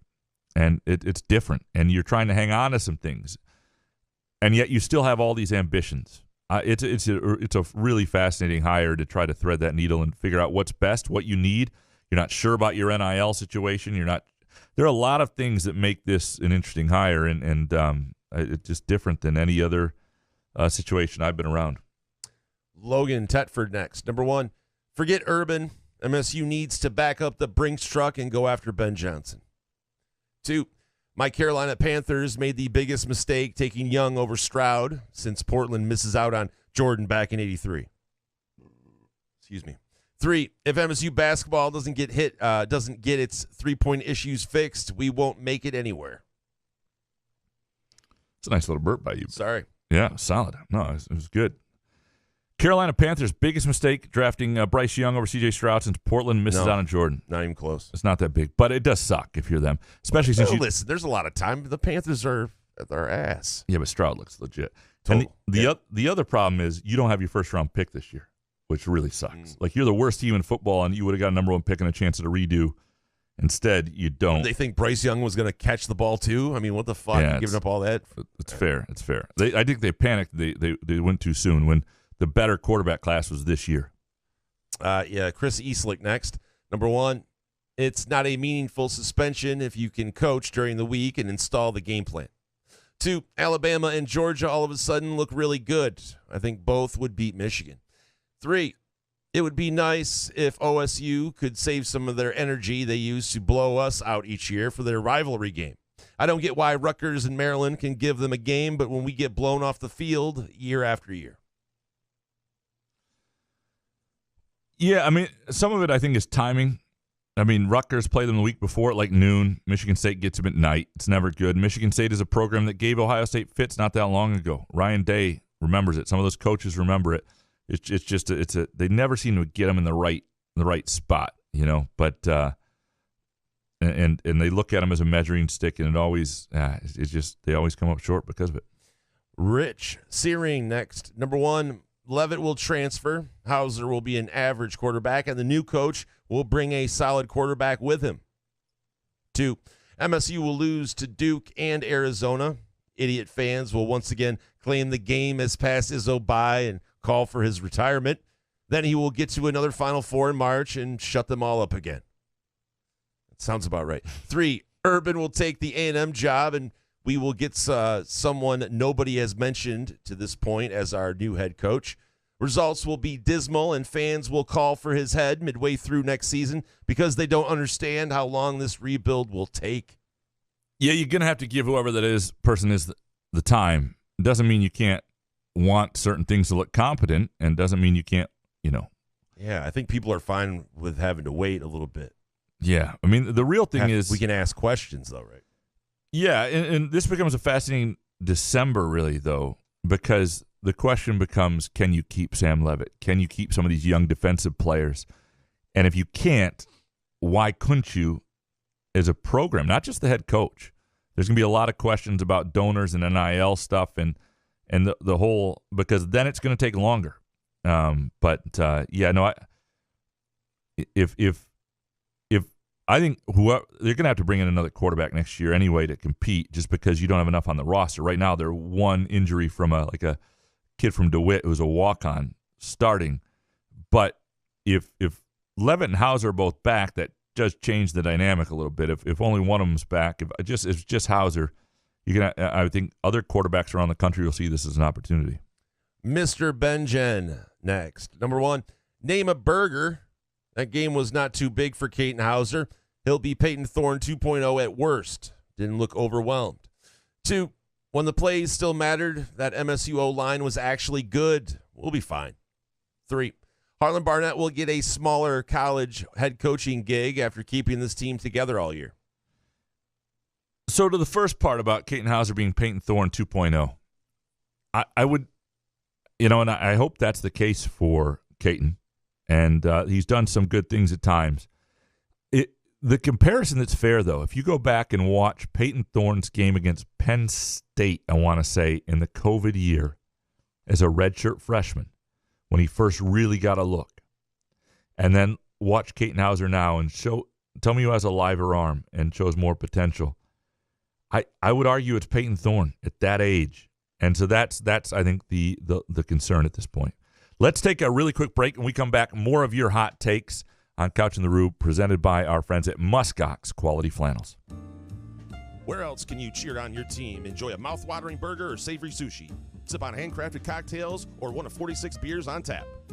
Take your game day or date night to Cask & Company Kitchen Bar or Front 43 Neighborhood Pub near Frandor. 2 amazing places with one awesome blended modern American Asian menu.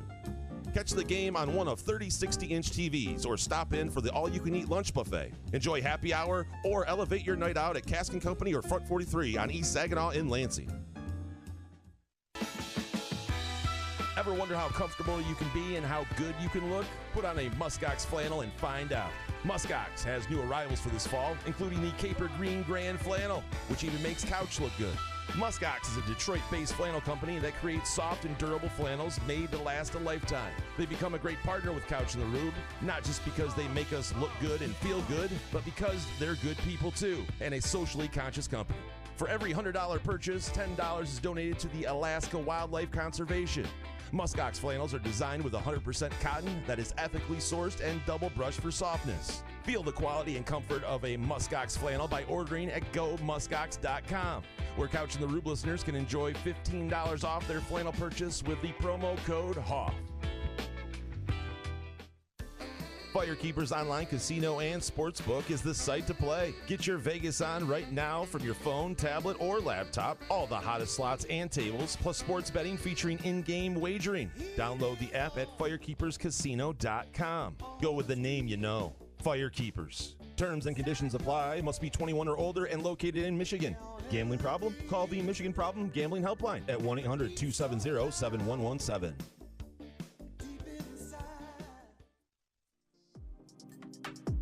Wherever you are on your cannabis journey, let Sky Mint Premium Cannabis be your guide, your friend, and your place. Whether you're curious about cannabis or a seasoned connoisseur, Sky Mint's knowledgeable staff will help you with a vast selection of products to choose from to fit your needs. Sky Mint believes access to the best cannabis helps people do good and feel good, so they grow it right here in Michigan, giving you high-quality, locally grown cannabis at highly accessible prices. Visit skymint.com for special offers and location information throughout Michigan, and use the promo code CouchAndRube20 for 20% off your first visit. Sky Mint Cannabis. You'll love this place. Find our live stream, podcast archives, as well as show, affiliate, and sponsorship information at our website, SpotlightMediaStudios.com.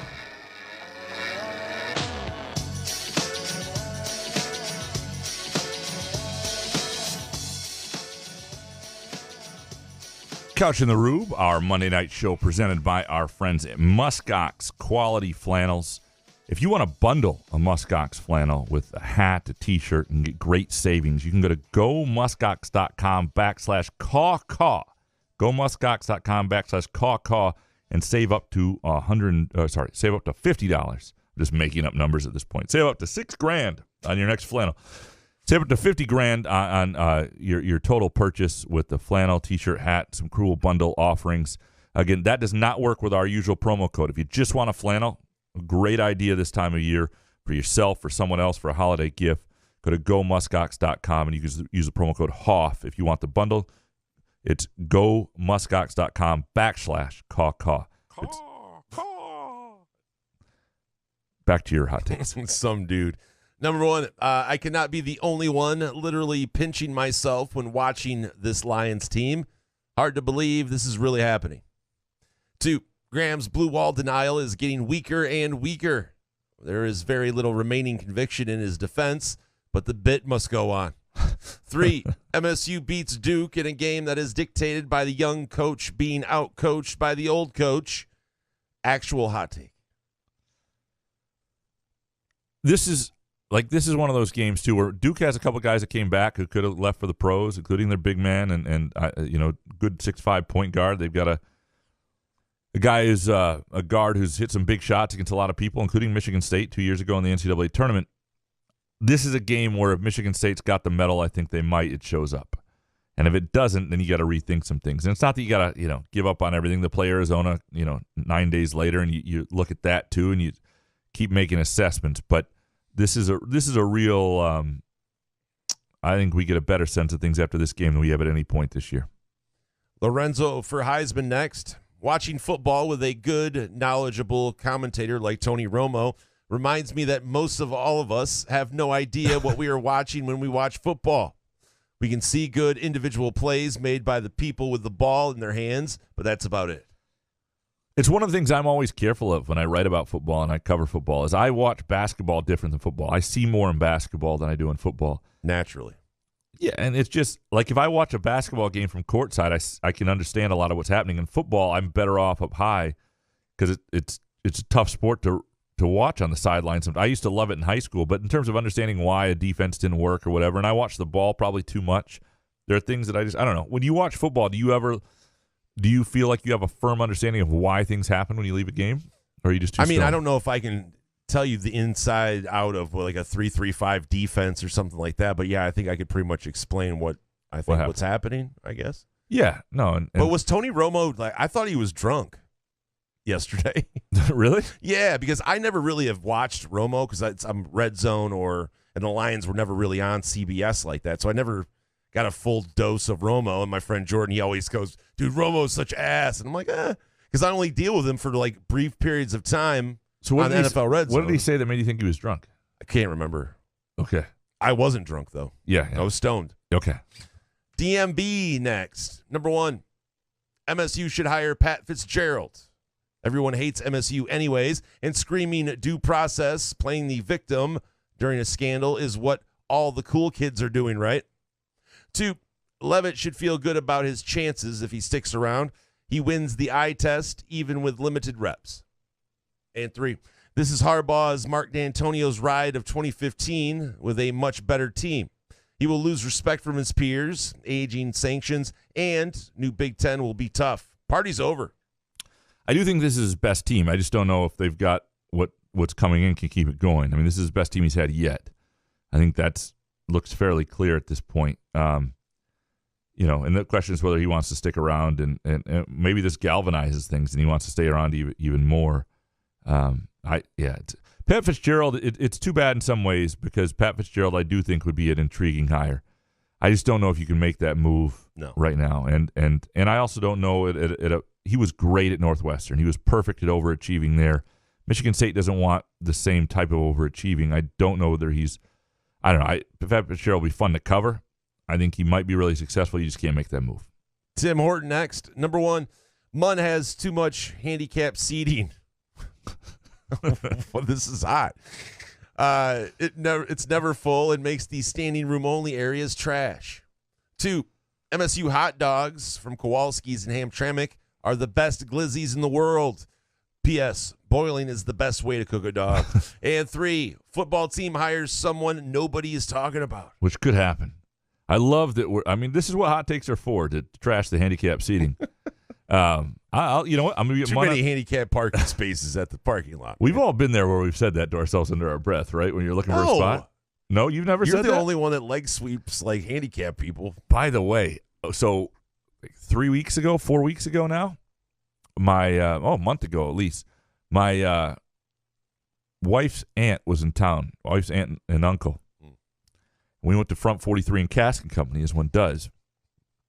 And it was packed. It was like a Thursday night. It was packed. We had a reservation. It was the only way we got in. And I was like, we're going to have to park somewhere far away. Yeah, whatever. And she just pulled out the handicap thing and put it on. I think we parked right in front of the building. It was absolutely fabulous. Sideways? No, we got. No one parks next to you. I walked out with a limp because I wanted to play the part. I wanted to make sure nobody thought I didn't belong. But it was. No, I did this. We'll fix this whole thing in post. I feel awful. No, we'll play that twice. No, I do. Let's move on. Mr. Neurotic Pants. Number 1, if Michigan isn't sanctioned for cheating, it ought to be sanctioned for all of this maudlin, crybaby, bedwetting group hug behavior. To quote my stupid Uncle Ralphie, take a Midol and shut up. Uncle Ralphie. 2, James Franklin is a slightly less clueless version of Mel Tucker, similar strengths and weaknesses. And 3, Chat GPT and certain high-end microwaves could call a better game than Jay Johnson. Well, you're not going to have to worry about Jay Johnson. He won't be around next year. Watch the next coach hire Jay Johnson. But I saw him in the press box the other day walking to the John, and I thought that he just looked like a guy who was a dead man. I mean, it was a depressing look on his face. What's he supposed to say? Hey, Graham, what the fuck's going on, man? I'm going to Hawaii. I mean, you know what I mean? Like, he's supposed to be down. Right, but it was before the game against Nebraska. He just looked like a guy who just didn't have a lot of Everybody life thinks you're ass. I mean, what do you mean? What are you supposed I'm to not saying it's fun. Yeah, I don't. Yeah. Hey, Graham. Nate Hamilton, number one, hindsight is 2020, but I can't believe this staff wasted one of Leavitt's 4 games for 4 plays against Maryland. Would have loved to see him against IU. 2, Santa Ono is the most unprofessional president in America. Okay. 3, underdogs at Indiana is rock bottom. Will I ever feel joy again? What's the spread? 4.5. Really? Yeah. What do you think? I don't think anything. I know. I wouldn't touch Keep it. me away from that fucking stadium. Because you just don't know where MSU's heads are at this point. They're playing out the string. Indiana had What about Indiana? Where's their heads? They've had some good showings of. Yeah. Stay the fuck away. Like, don't bet. This isn't a teasable game. You just have no idea. No. Stay the hell away from this game at all costs. It's not great. Stand far away and view it from afar, I guess. If at all. Adam next. Number 1, Malik Hall is to basketball as Cal Halliday is to football. Both prematurely forced into an outsized role with early success resulting in unrealistic expectations relative to their athletic ability. Both will result in addition by subtraction. 2, Jeremy Fears will be the second best MSU point guard in the last 20 years, behind only Cassius Winston. And 3, the Lions will end the season in a tight playoff game after failing to convert a critical 4th and 2 conversion attempt in field goal range. It's depressing to think about. Yeah. I say this: Kalen Lucas is so if you're saying he's better than Kalen Lucas, which is possible. I mean, he's a terrific looking prospect. July topic, man. Yeah, it is. Don't waste it. But number 1 is an interesting comparison: the Malik Hall and Cal Halliday, and sort of the idea of they were great early and sort of unexpectedly. Hall is a guy more than Halliday that I think has been limited by injuries, and I still think that if Hall had a different career, it might have gone differently because we've seen flashes from him. The question from Malik Hall, addition by subtraction, thing's rough for Hall. I think the key will be if Malik Hall does not find confidence in his shot and find success this year, and a guy like Cohen Carr belongs on the court more, it's not addition by subtraction if Hall is the guy, and I think he would be more than Hogard, who understands that his role needs to change, who understands this guy needs to be on the court. Maybe he understands the minutes are flipped. With a guy like Xavier Booker, there are a lot of important minutes for Malik Hall still. But if he understands I don't need to start, or instead of 27 minutes, I need to play 19, whatever it might be, I think as long as somebody understands their role, needs to adapt to the situation on the team, he can still be incredibly valuable. GB next. Number 1, MSU's coaches mismanaged Sam Leavitt's playing time all year with some meaningless 1 or 2 drive games. 2, MSU's quick hockey turnaround is very impressive. We can only hope for something close for football. And 3, MSU Hoops team will be just fine. Talent is there, and the team will grow all year. Yeah, I've been careful on the long-term, prognostication of doom for this team after 2 rough games because I do think I want to see it against Duke. I want to see it against Arizona. I want to see it against Butler. I think going on Thanksgiving Day, by that point, and it's not that you don't have time to grow into a season, but at that point you know what is now. And I think we'll have a really good chance after the Duke game. And you're right. I mean, what's happened in hockey is a lot of fun, and I think at the right time, too, because people could definitely use it. Zeke's fan page next. Number 1, we need an episode of Rube answering questions and or hot takes while Couch reads them. I like it. 2, Midtown Brewing is a classy spot to take parents who don't get out much. Insert story not worth telling. And 3, if Jay Johnson can be OC, Zeke the Wonder Dog should get an interview for HC. I like these from Zeke here. He can be in there with Harlan. 2 for 1. They can both interview. Classy spots to take parents who don't get out much. It's good for a lot of things, but including that at Midtown Brewing Company in downtown Lansing. I'll say this. We've done this. Didn't we do this once before where I read and you answered or something? No idea. I think we did this like 4 years ago. But I think we should do it again. Yeah, because if people know it going in, it's not like we take the usual questions. Yeah. We know it going in, so a lot of the questions, and we are tailored for you. I think it's a fun show. Right. I think we should do that. Maybe we do that right before Christmas. Maybe we do that sometime in December. I think it'd be fun to do. No questions about, offensive line recruits and all that shit. Yeah. We do a fun, once we get, I think this is a great idea. We'll do it. All right. Tyler, number 1, MSU football looks more likely to never be back on a top 5 level than to fight back to that within the next few years. 2, thank Jesus Christ himself for the Detroit Lions. And 3, should have listened to Jason and faded the entire weekend. Oh, yeah. Jason didn't fade the entire weekend. No, of course he didn't. No, I didn't. How did it go? You know what? It went all right. I threw 100 on the Lions, -3 because it was even money. So there. Pushed? Yeah. So that's not horrible. I didn't lose too bad. But I just felt, I don't know, I just felt really confident about the Lions yesterday. I'm like, am I drinking the Kool-Aid too much here? But the Chargers, I don't know. I had an amazing Saturday and a shitty Sunday, and it broke about even. But you sometimes wish it was the other way around, so you leave the weekend feeling great about yourself. Because when you have the great Saturday, like the Premier League games hit, had a couple college games that went really well that I just saw. But then Sunday, you just go over. It started with Man City. Man City against Chelsea. They go up 3-2. I'm like, they got this. And then it winds up 3-3. Stoppage or extra time. And then I had some money on the Saints and just some stupid games where you think, I got this. Josh Dobson for real. Fuck the Saints. You know how many times this year I've said I'm never betting on a Derek Carr-led football team ever again, and I did it again. Just learn from me. Couch on Fire next. Number 1, another MSU player on the Ray Guy watch list. We're officially Punter U. Make some shirts. 2, kickers dominate the late NFL games. And 3, whoever the MSU OC is for next year, they need to go spend a month with the Lions OC before he's hired away. I do think that there is something to preparing for losing Ben Johnson. Like, if you're Brad Holmes and you're who's the fucking Lions head coach? Wayne Fonts. Thanks. If you're Wayne Fonts and Brad Holmes, Jesus, my brain just George Blanda fries sometimes. It's not. Tom Landry. I'm not even gonna guess. What are you thinking, Matt Patricia? I can't even come up with a name right now. Are you Googling it? Yeah. You want some off? No, I got it right now. Are you sure? Yeah. The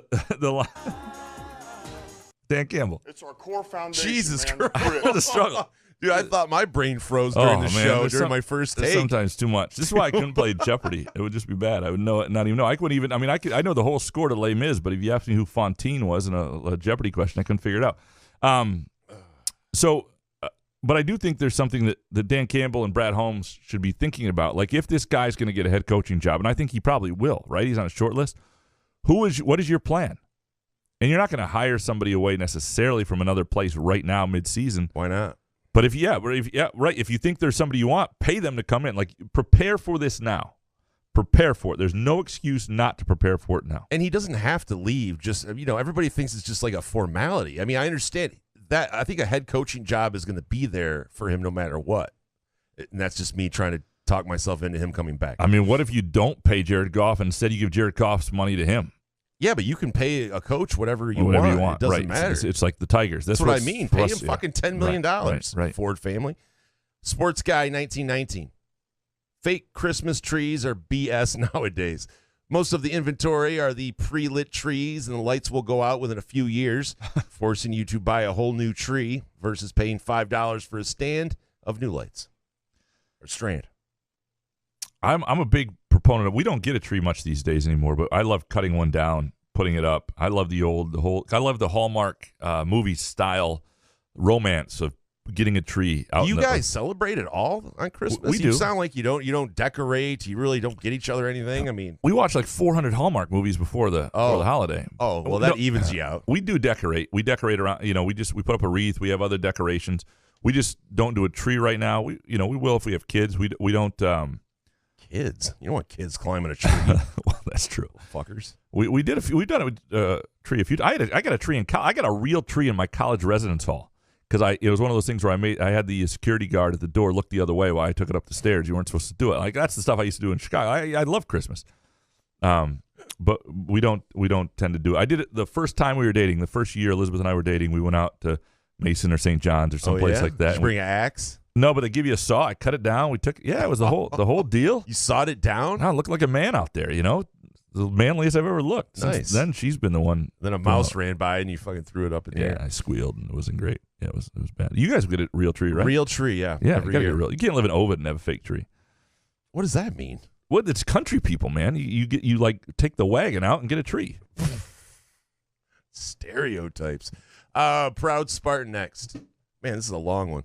The response we've seen from Michigan throughout this scandal, from players, coaches, fans, alumni, administrators, and even some in state and national government, has been appalling but not surprising. To act like they're victims and that they should be ineligible for punishment despite irrefutable evidence of blatant cheating displays a level of entitlement and arrogance that only that school is capable of. I've never regretted the fact that I chose to attend MSU over Michigan, not once, not even for a second. But the righteousness of that decision is only amplified by what I've seen these past few weeks. MSU is having a terrible season on the field. Michigan is having a great one. I wish it were the opposite. But despite that, everyone associated with my school should look at this collective response and say, woo, wee-oo, woof, pew, pew. I'm glad we're not them. Woo.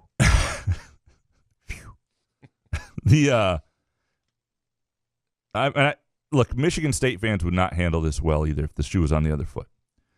I don't think they would. I just don't. But I don't know that it would feel exactly like this because it has played into the worst sort of stereotypes of Michigan, and they have. It's the weird thing is, and this is not being said enough, is there's been no denial of wrongdoing. Really, there really hasn't. Well, why do it now? But if you're not going to push denying. back, then quit talking about process and talk about you didn't do anything wrong. I just haven't seen that. Shep next. Number one, when faced with the choice of A, continue to employ Ross Ells as special teams coach, despite his unit being exceptionally awful for 8 straight games. B, fire him and ask Antonio to take over as special teams coordinator for the last few weeks in exchange for the $1 million we were paying him to help. Harlan Barnett, I choose A. Look, a lot of people, it was interesting. Who was I talking to? Because he was a special teams coach, maybe at Nebraska at one point. When the Nebraska media contingent was here, they think the world. They do of Ross Ells. Like, it's not like he's a guy who's maybe he should go back. Built his career on being a decent coach. Things have not looked good this year, though. I will say that for sure. Tyson Walker, National Player of the Year season next. Number one, any media outlet operating in the public interest would call for a complete dismantling of Michigan's football program. 2, telling MSU fans there's no blue wall is textbook gaslighting. And 3, MSU's inability to hire a new head coach with an 8-week head start shows a lack of leadership. We don't know. I mean, they're going to hire a new head coach. That's going to happen. It wouldn't be in place now because outside of somebody who's not coaching, say Urban Meyer, that coach is not going to leave their team. So their inability to hire a new coach, there's no evidence of that. There just isn't. It's not that they aren't talking to people. It's not that they're not having conversations. It's not that the process isn't going forward. It's that you don't know where it is and that it's not formalized. But if you're Mike Elko or Lance Leipold, you're not cutting bait on your team right now. And if you're Michigan State, you don't want to hire somebody who would cut bait on their team at this point. There's just no way you would want that person in place at this point. Rich Kane next. Michigan's cheating is serious, but hardly one of the worst ever NCAA cheating scandals. Just a few that were much worse. SMU football, CCNY, Kentucky, Tulane, and others point shaving. UNC merrily committing 18 years of academic fraud. Stripper, sex worker, drugs, recruiting inducements at Louisville and Colorado. Oklahoma's mid-'80s chaos. What is this, fucking Wikipedia? Oklahoma's mid-'80s chaos, including football players shooting guns in the dorm, Baylor basketball players murdering each other, and let's not forget the vileness of Jerry Sandusky and Larry Nassar. So my advice to MSU fans dancing in the streets over this Michigan scandal, keep things in perspective. It is not the worst scandal. And it would be I think if it were handled differently by Michigan, it wouldn't. Michigan has only fanned the flames. That said, there's no question that there is a joy from people who aren't in the Michigan program, who don't like them or don't like Harbaugh, in sort of getting Michigan back, or having Michigan get its due, or whatever it is. There is definitely a joy in that, and I think it's because Harbaugh pushes the envelope. He's a competitive SOB, and he's an odd duck.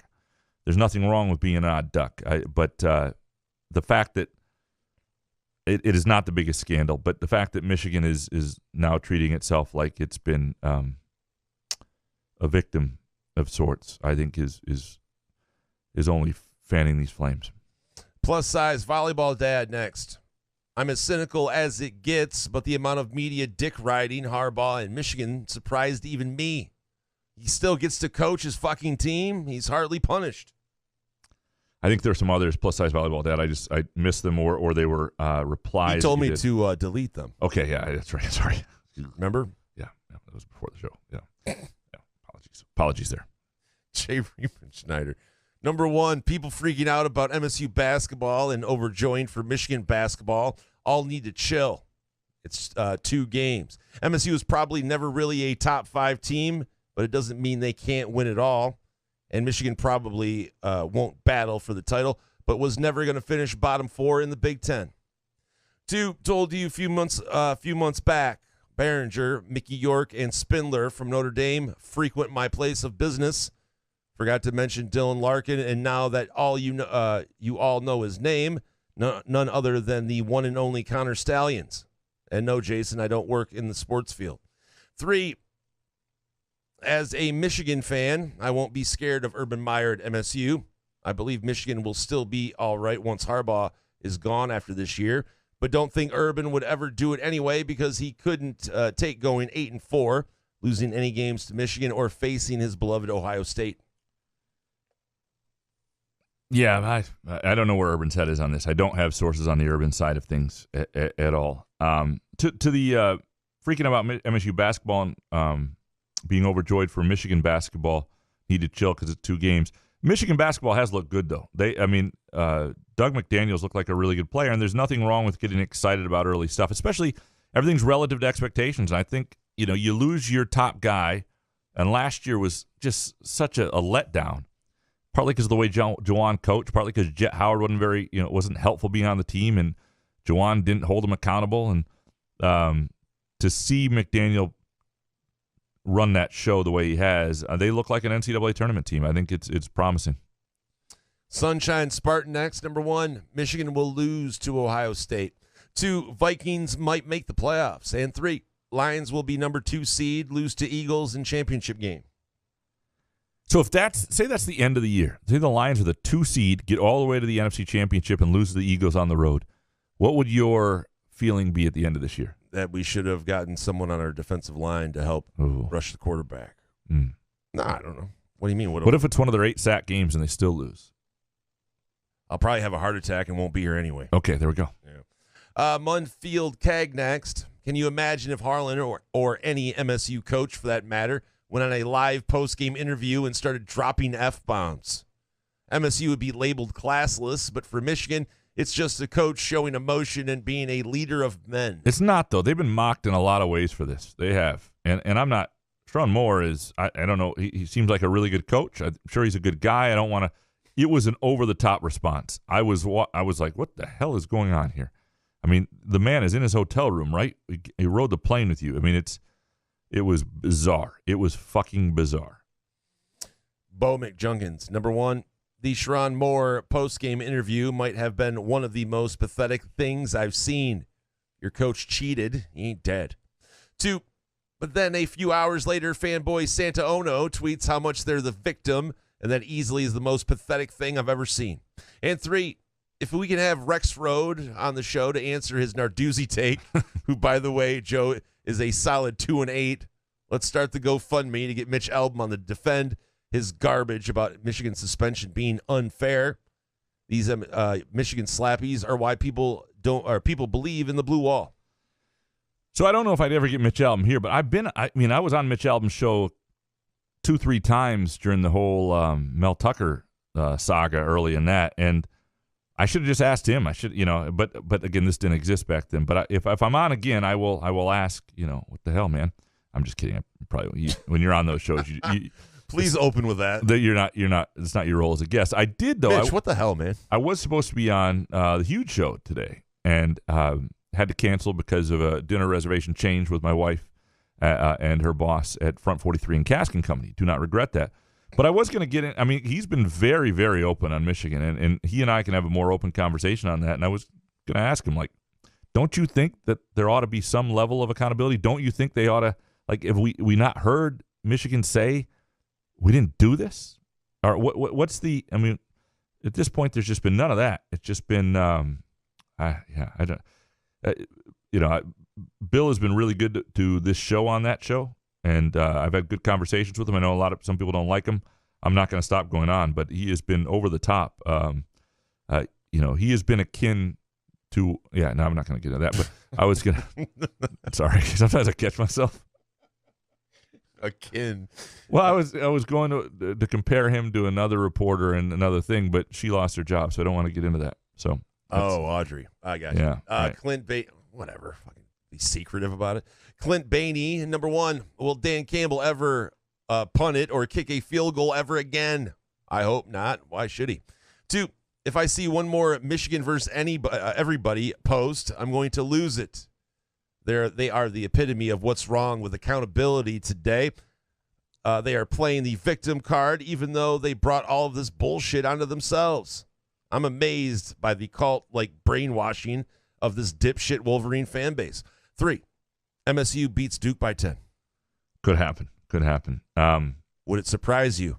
It would not at or all. The other way. It would not Duke surprise by me 10? either way. I would not bet on this game because Duke just lost at home, a true home game.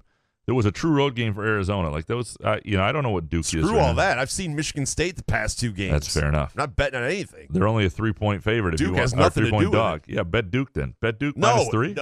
No, I did it in Vegas. Okay, last year. No. Ghost of George Perlis, number 1. Oh, by the way, I want to get into Michigan versus everybody. That was one of the tweets I liked that I did. Oh man, you're blowing yourself for your own tweets. Anything else you like in your timeline? Haven't had Quinn on for a while. I got a 69 somebody, Might as well be yourself. No, I like the Michigan versus everybody is almost ridiculous. So I tweeted out that it's akin to Michigan versus Cranbrook, right? It's just sort of this ridiculous. Like, is there nothing more? I mean, when you think of Michigan, think of the stereotypical person you think of. This isn't Eminem on 8 Mile shit. This is like, Lansing versus everybody can work. Detroit versus everybody can work. Most places versus everybody can work. Ovid versus anybody works. Michigan versus everybody does not work under any circumstances. Make some shirts. Ovid versus everybody. Ghost of George Perlis, number 1. Bronco Mendenhall would be a great head coach. 2 things in this world you can count on. Strippers with kids and James Franklin letting you down. 3, crying coaches, bloody noses, bitchy Mitch Albom, whiny Wojos, and Heisman posers. Maryland going to punk your ass. #bet. Maryland is not. Maryland is. There's Jesus a program H. you don't want to be. You don't want to be Maryland because then you're stuck. Like, dude, Michigan could look ahead to next season and they still won't overlook Maryland. Yeah, I'm not sure Michigan State loses again to Maryland. Yeah, but Jason knows about strippers with kids. Certainly, I sure do. That is accurate. Bobby Sparks, number 1. Saturday, I watched a guy who took part in a cheating scandal go live on air post game and do the following: thank the Lord, drop a couple sweet F-bombs, ugly cry because his boss had to watch the game from the Four Seasons while getting room service and a massage. Cringe. 2, what's the over-under on how many Michigan fans cried right along with Sharon Moore and from their living room? 100K? A million? Not sure what's worse, being that obnoxious and self-righteous or having absolutely no idea that you're the self-righteous and obnoxious. #49 Sorry, I didn't mean that is like the worst. Like, that's a great question though. Like, how many Michigan fans cried too? I think most Michigan fans thought, right? That's a bit much. Were they looking at that and they're like, "Damn, dude, he really took this personally." Yeah, I think even most Michigan fans in their quiet hours admit that was so 50K cried, possibly. Yeah. Matt C, number 1. Malik Hall will cost this MSU team a national title. He's terrible, and Izzo is determined to play him 20-plus minutes a game. I don't care. He knows where to be on the floor because when he gets there, he can't do anything. 2, Harlan Barnett is ass. He's made this rebuild look damn near impossible for an incoming coach. Probably why Urban turned us down. Mr. Positivity, Matt C. Yeah. I think there was a second one. I'm sorry. I somehow did something. You told me to delete that one, too. Did I? I apologize. Sorry, Matt C. I think it's tough on Malik. He hasn't looked great. I'm just not willing to bail on Malik yet, and let's see where that is. I also think Malik Hall's a smart enough, wise enough kid that if he isn't the answer, he'll realize it and he'll figure out a way to have a role that means something. Original Mark D'Antonio next. Number 1, I thought Juwan was done, but the team is looking okay, maybe in spite of him, especially on offense. Opponent doesn't matter as much as just shots falling. And he just picked up another 5-star. Maybe he'll keep his job. 2, Phil Knight about to pony up the big bucks to not lose yet another coach to a big-name, big-money school. 3, the only difference between Michigan and Penn State is on-field coaching and player development. Oh, and Kenneth Grant is huge and fast. No, it's beyond that because, it's Penn State from a 4-star, 5-star perspective has more better talent on the field. I looked at this a year ago in terms of, I think 17 of their 22 starters when Michigan played them were 4-star better kids. Michigan wasn't that high. It was like 5 or 6 less. Michigan is a great story of coaching and development. A lot of good recruiting, some high-end recruiting and smart recruiting. But what Michigan's done, 100%. The coaching has been a big part of that. The development's been a big part of that. Penn State, from a recruiting stars perspective, should be one of the best teams in the country every year. Tyrone Plum next. Number 1, MSU Hoops wins the Big Ten and makes it to the Final Four, but loses in the championship game. From my 11-year-old daughter that said, I don't like sports, so that means that they will actually win it all. 2, Urban Air will be the next MSU football coach, or maybe Mike Tyson. I don't know where I heard that name, but maybe him. Also, my 11-year-old daughter. 3, Michigan fans are ass. Even my mom. Just the loads of BS posted is insane. My little cousin is also thinking Mel Tugger jokes hurts my feelings. That's kind of weird. They are a cult. Bet. The bet thing's going to become a thing, huh? Bet. All right, I got it. Just starting to. Who was it? Who wrote the bet thing? Was that Santa Ono or was that? That can't be. That him. was McCarthy first, right? Okay. All right. Yeah, I don't. And Santa Ono, he's. It's just weird seeing a president do that at a school, Yeah, I mean, don't get me wrong. If Haller did some shit like that, I'd be like, what? Well, he's not the president, but yeah, if the thing is, he's backed up his people, and I don't know. Not Haller, the president. Yeah, but his wording has been, I'm not saying I would have been all about my school, but I would have been a little less. I'm a little surprised there wasn't a candlelight vigil. It was a bit much for sure. Hans Jurgen, number 1, sanctimonious, hypocritical. Go Blow is at the center of 2 of the biggest cheating scandals in NCAA history. The Fab Five and Harbaugh and Stallions. How many times do we have to be victimized? It's time to send a message and kick them out of the NCAA. Go compete in NAIA. Go Blow. Better yet, go play intramurals. 2, Cohen Carr and Xavier Booker will be gone after this year, so spare me. They need time to develop. We don't have time. Izzo will waste their talent for the glory of the useless players like Mahdi and Hall. How will Booker get better without getting minutes to develop and learn? 3, MSU will benefit from a new shooting background against Duke and will hit more than 7 threes. So I got a weird feeling that Hans number 2 might have been the number 2 for Matt C. And I just pasted it in the wrong spot. Now that I read it and read the tone. Matt C's looking at his phone. What the fuck? Yeah. What's happening? And because now when I look at it, my take. Probably lost one of Hans. I apologize to you both. I'm not sure what the fuck happened there. That was a good take, though. One of you. No, Izzo will waste the time and useless players like Mahdi and all. Yeah, that's definitely a Matt C take. But Hans has a point, though, right? Or is it Matt C? Is Matt C one too? of them? Oh, about Cohen Carr be gone. I don't think Cohen Carr or Xavier Booker will be gone after this year. The only way Booker will, and again, the NBA's changed from even when Deonta Davis was there in terms of big guys and skill. And Booker looks like a guy who's going to definitely need another year. I mean, now maybe the NBA will see him as a guy who maybe by the end of the year he's done enough to be a first-round pick, and they'll have reason to invest in him. Cohen Carr, I mean, got a lot of talent. I think that guy is going to be an NBA player. But right now he can't shoot. And at 6'5", like, what's the plan, at the NBA at the next level? I think there's a lot of work to be done Jake Hawkins next. Number 1. Boy, national critics and pundits were kidding about James Franklin. Never have I seen a head football coach choke big time in big time nationally televised top 10 matchups. No Big Ten championship since 2016 for the Nittany Lions. If I was a fan, I demand they can him ASAP. 2, good for the Big Ten to finally lay a punishment down to Michigan. Took them long enough.